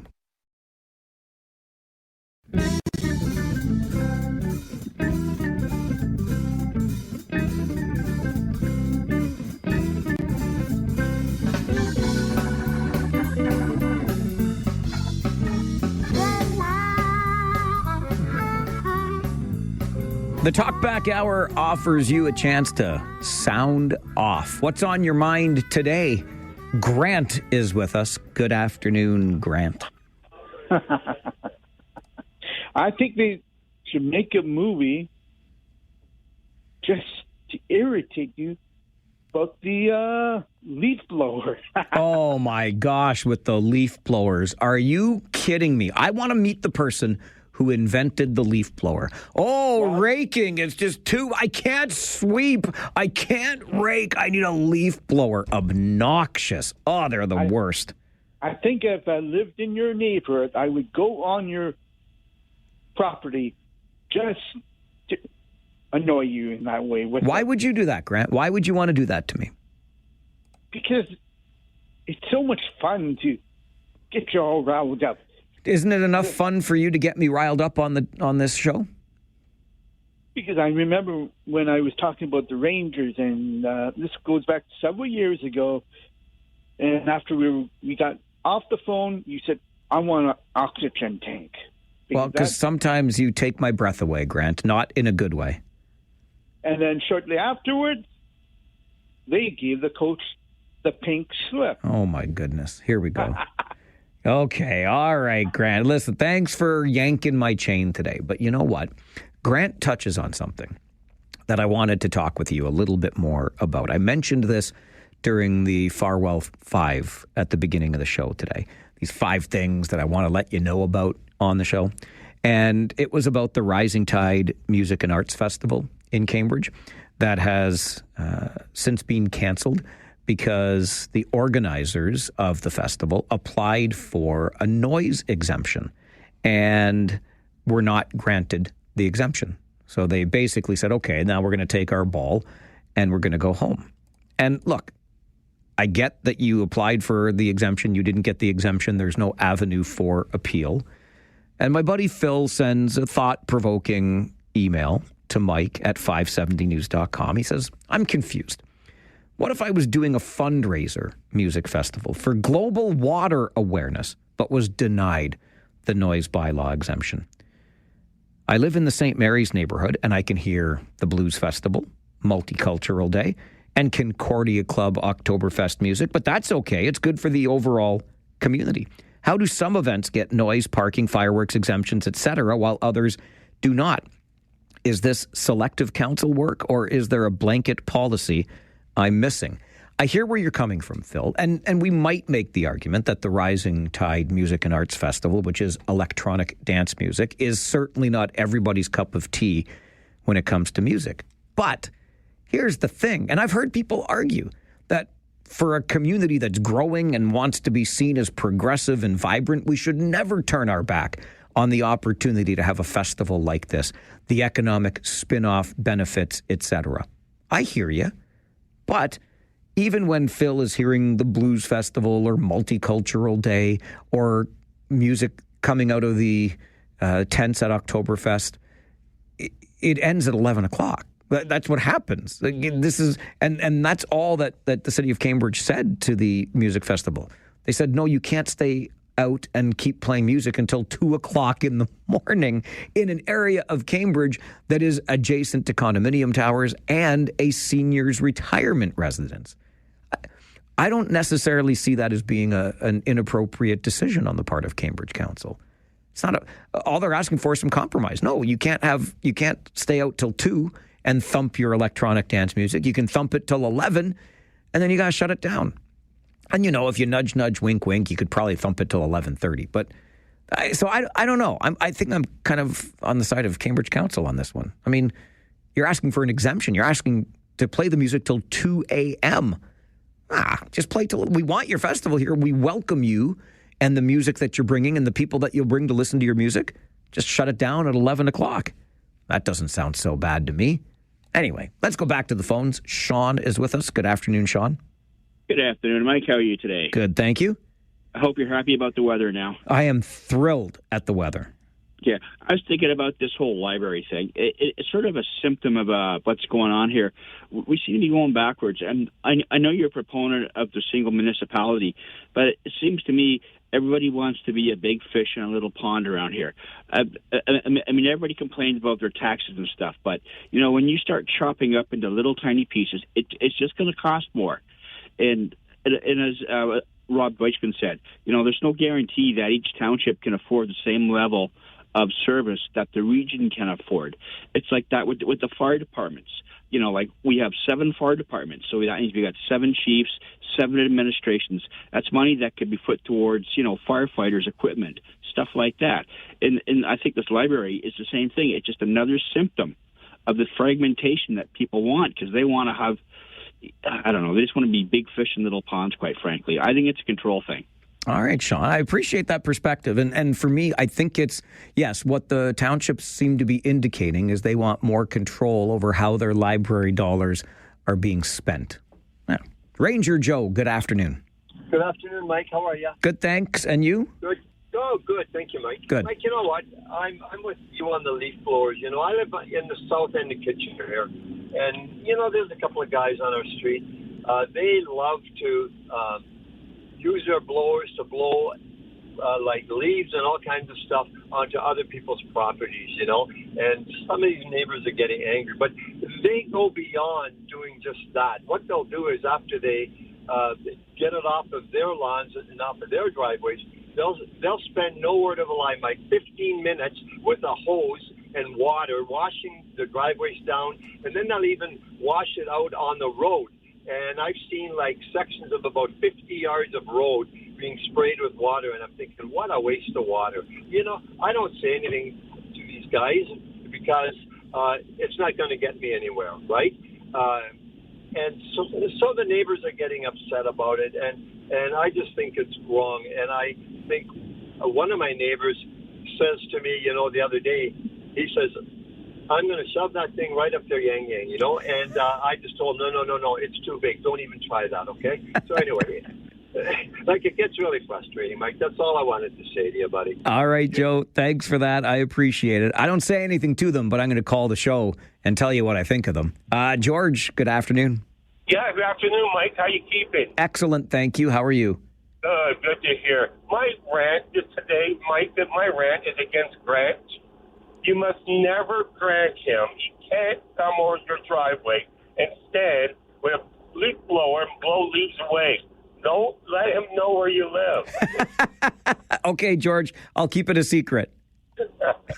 Thanks for the call. Your Talkback Hour continues. Rory, you're next, and there's room for you if you want to be in the conversation today. This is 570 News Radio and Rogers TV. And the quicker I get to the phones, the more opinions we can hear. So let's get right back to the calls. Rory, good afternoon. Hey, Mike, how you loving this weather now? Oh, that's so good, Rory. Bring it on. Inject it into my veins. It's beauty, yeah. Had to fire up the air conditioner, but hey, I'm enjoying it out there. It's fantastic, and I'm sure you are too. I am indeed. Just want to say very supportive of the regional library system. On the surface, I think it does bring great value. But I did want to call in, Mike, about the strong mayor powers. Geez, I mean, you and I should talk once a week because you're bringing so many issues to the table. It probably doesn't surprise you. I'm not supportive of strong mayor powers, and you know, I'm concerned about an erosion of, you know, the democratic checks and balances, the risk of corruption and cronyism, the marginalization of council votes, and of course the bypassing of environmental and planning concerns. And I've actually had the opportunity to speak with a couple of councillors about it. And you know, when we talk about giving MPPs a raise so that we get a higher quality of person running, you know, is strong mayor powers taking away decision making and power from our duly elected councillors. And if councillors are going to make decisions only for them to be overturned, what kind of councillors are we going to get running in the future? So really, for me, strong mayor's powers is a slippery slope. And I know in Stratford they passed a resolution against strong mayor powers. May have been more ceremonial than anything else, but I think it's a problem, Mike, moving forward. Rory, I appreciate the call and the eloquent thoughts on that. On the MPP raises, I'll remind you again, shameless plug, but John Malloy will be on the show with me tomorrow morning at 10. He's in favor of the raises. I am not. And I think the argument that if we pay more, we'll get better qualified or better, higher quality MPPs. What does that say for the MPPs that just recently ran in the election and are getting paid the old salary, or were until the raises? Anyway, that's on the show tomorrow. Great thoughts from Rory on strong mayor powers. If you've got thoughts on that or anything else, like the obnoxious leaf blower in your neighborhood, hey, it's Talkback. We're here for you on the Mike Farwell Show. 570 News Radio.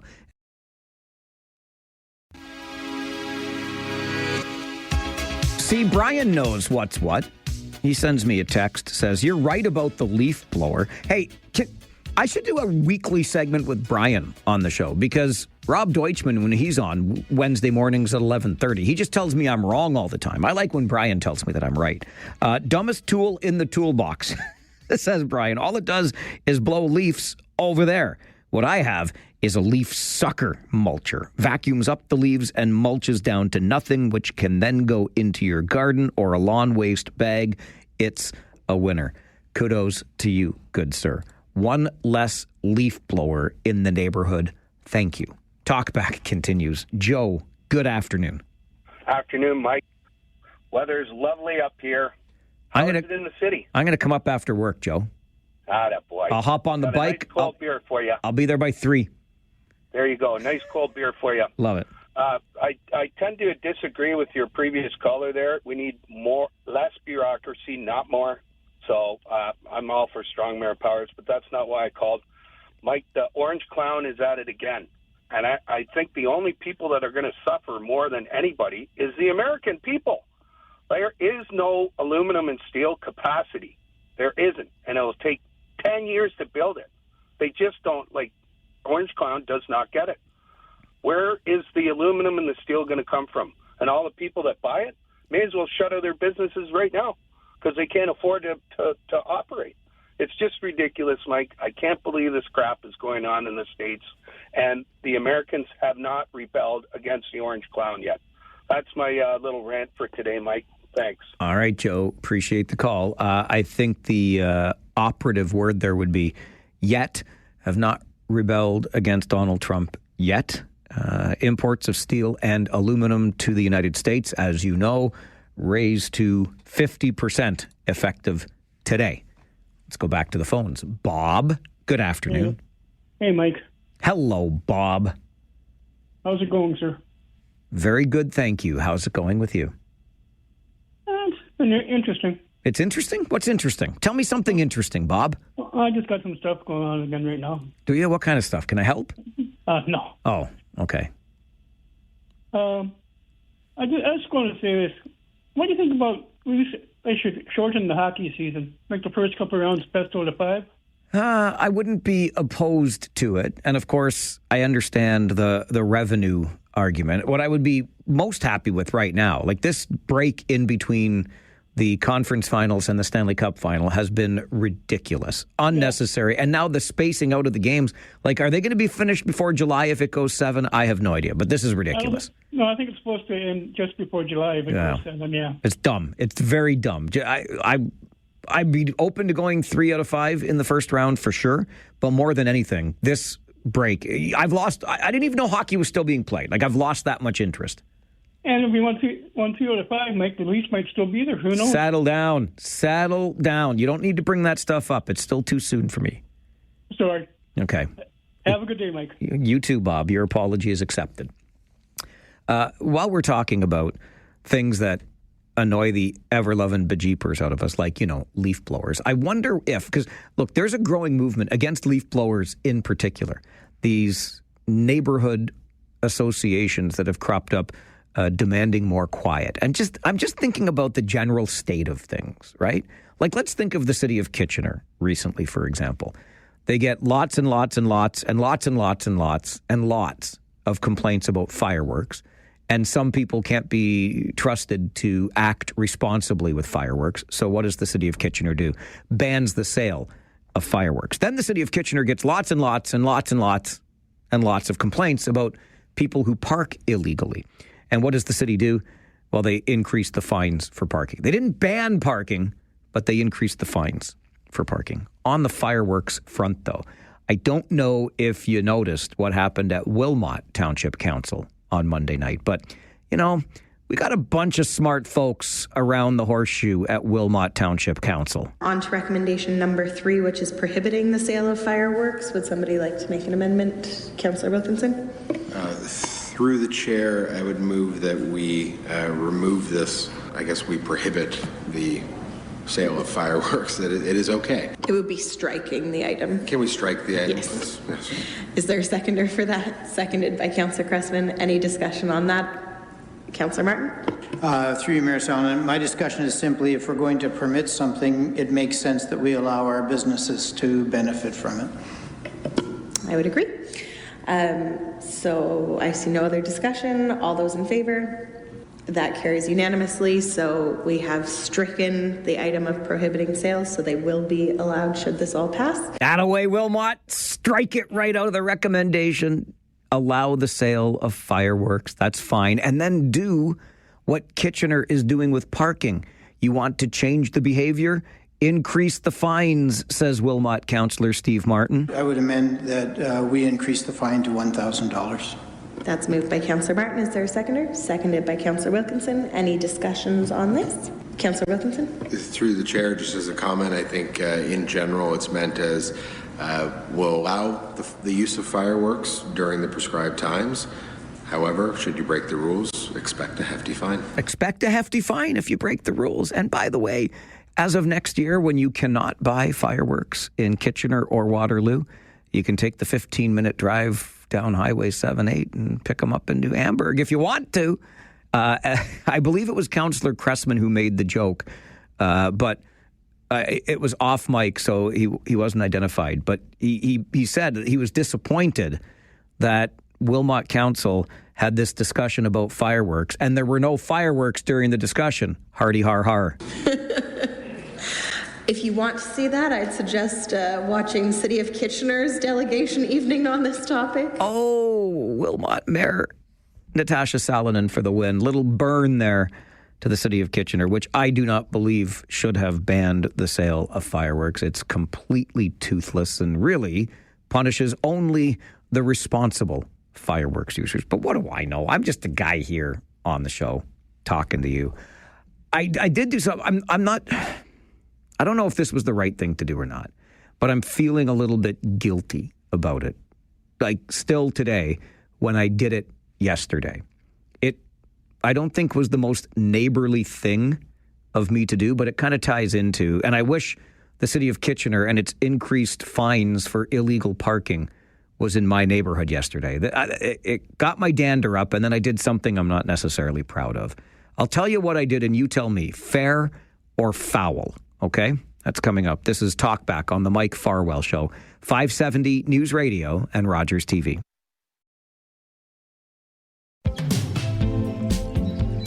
Well, now what the heck am I supposed to do? I told you before the commercial break that I had done something that I'm feeling guilty about. I'm not really proud of it. I mean, I'm kind of proud of it, and I just wanted to ask you to be the judge. But now our phone lines have just lit up like a Christmas tree. Maybe you want to prejudge without even hearing the story. I don't know. But my policy on Talkback, and frankly on the show in general, is give as much airtime to people who want to talk as possible. It's not all about you, Farwell. So I'm going to pause the story, just put a pin in it. We'll get back to it. And I'm going to go back to the phones so I can hear from Mary today. Hello, Mary. Hey, you made a good choice. By what? Talking to you? Yeah. I think I did too. Yeah. Okay. Mike with a mic? I love that Gary Chalk. Well, he's going to be on the show tomorrow at 10:30. Well, when he's not on, I miss him because that's my happy time. I'm glad that you enjoy it. I thoroughly enjoy it too. I do. I'd like to meet him because I have that same sense of humor. But anyway, however, what I'm calling about is all these about the speed cameras, blah blah blah, and then somebody called in and said, "Oh, it's the maximum." Could have been Jim. I can't remember. And you were talking about the calibration. Is it too over? Is it right on? There was an understanding in my day and yours that you pretty well, the police would not stop you if you were going about 9 over. I always go with 10%, but yes, I get it. Well, yeah, I'd say 10, but just to be on the safe side. Right. And I've done that in the States many, many, many times and gone past police. They will not stop you at 10 over.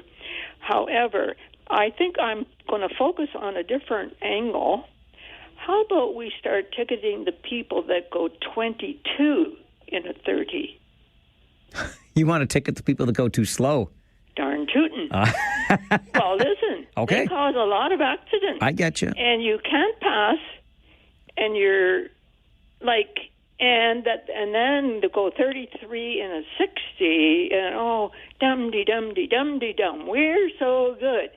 No, that causes accidents. All right. So you and want the 401, the little old lady or man sitting on the outside lane, not doing the speed limit, they cause accidents. Let's start counting those. Okay. Mary. And I want to ticket all those slow people. I got you. I got to get to my other calls now. Okay. Okay, thank you. Bye. Bye. Mary says, forget too fast. I want to ticket the people that are going too slow. I like the cut of Mary's jib. Kyle, good afternoon. Did I miss something in history class about Waterloo and Kitchener region here? I feel like we're hated in Canada. We don't get 2-day, all-day go transit. That just means we're hated in Ontario, but okay. Okay, maybe Ontario. Okay. You know, we don't get the Highway 7 between Guelph and Kitchener. Also provincial, yeah. You know, and then we're internal. We're banning fireworks, and you know, one county could have one region could have chickens, the other one could have a fire. Like, what's going on, my friend? Did I miss something in history class that Kitchener did maybe 150 years ago that really shakes up Ontario? Like, did something happen? That's a good reminder about the stupid backyard chickens. Like, who wants chickens in their backyard anyway? I don't want chickens in my backyard. I don't want chickens in my backyard. The only place I want chickens is on my plate.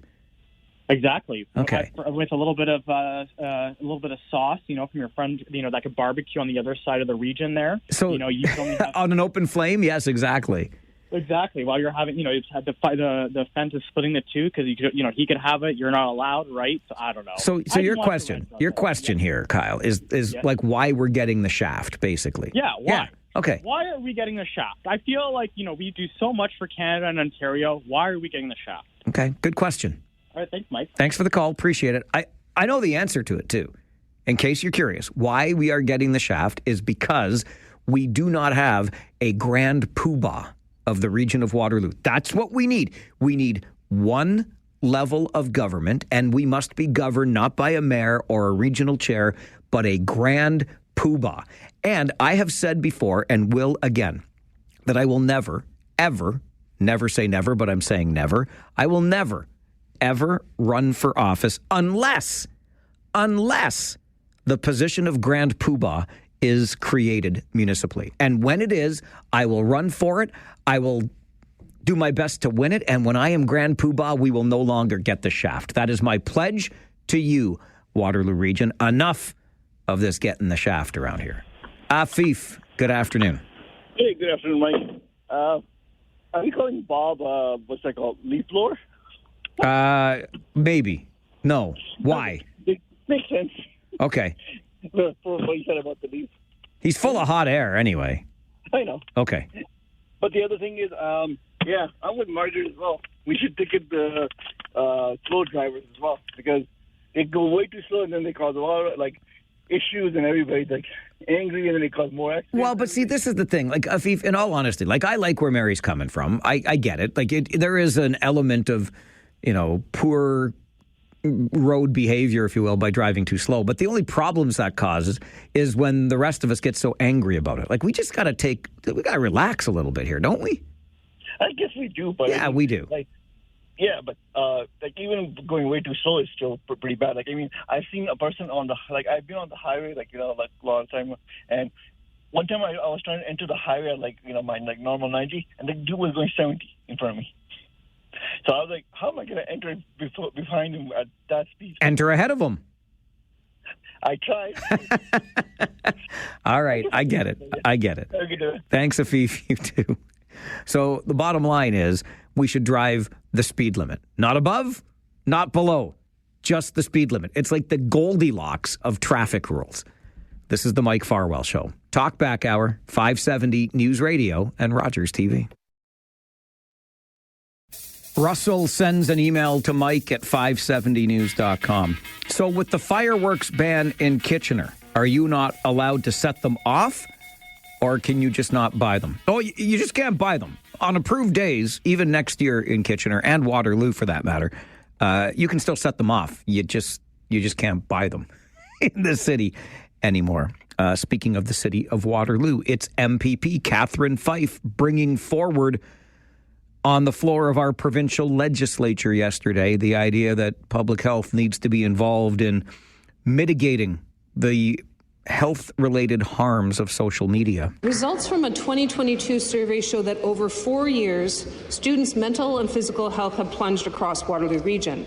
The leading culprit, social media platforms. University of Waterloo professor Dr. Dylan Brown, who specializes in child mental health, says there are significant correlations between the amount of child engagement with social media and things like anxiety and depression. This is a trend across the province, with several Ontario school boards launching lawsuits against social media platforms claiming they hurt students by interfering with their mental health and their learning. Addictive design features like endless scrolling, algorithmic content, and notifications are deliberately engineered to keep users engaged, especially vulnerable youth. Ontario's public health units have a role to play by implementing clear evidence-based warnings about the health risks of excessive social media use, similar to warnings we see on tobacco and alcohol. That is why I'm putting forth a motion calling on this government to investigate the harmful impact of social media on youth and to implement stronger protections across the province. Our children's well-being must come before corporate profits. I call on all members of this House to support this motion to protect Ontario's next generation from the harms of social media, and I would like to sincerely thank Dr. Alison Young for her leadership in bringing forward this issue. Let's get this done together. I've always thought that because we possess the greatest supercomputer on Earth, the brain, that we control the machines and not the other way around. But boy, oh boy, those big tech companies know how to hook us, don't they? That's Waterloo MPP Catherine Fife. And we are almost out of time. I didn't get to tell my story, but I wanted to give you as much airtime as possible because that's what I'm here for. They may have put my name on the show, but it's really not mine. So I'll tell you what, if you'll come back and join me tomorrow morning at 9, I'll tell the story at the beginning of the show because I'm feeling some guilt about it, and you can tell me if what I did was wrong, or maybe I had every right to do it. But we'll get into that when we reconvene here tomorrow morning at 9, okay? My name is Mike Farwell.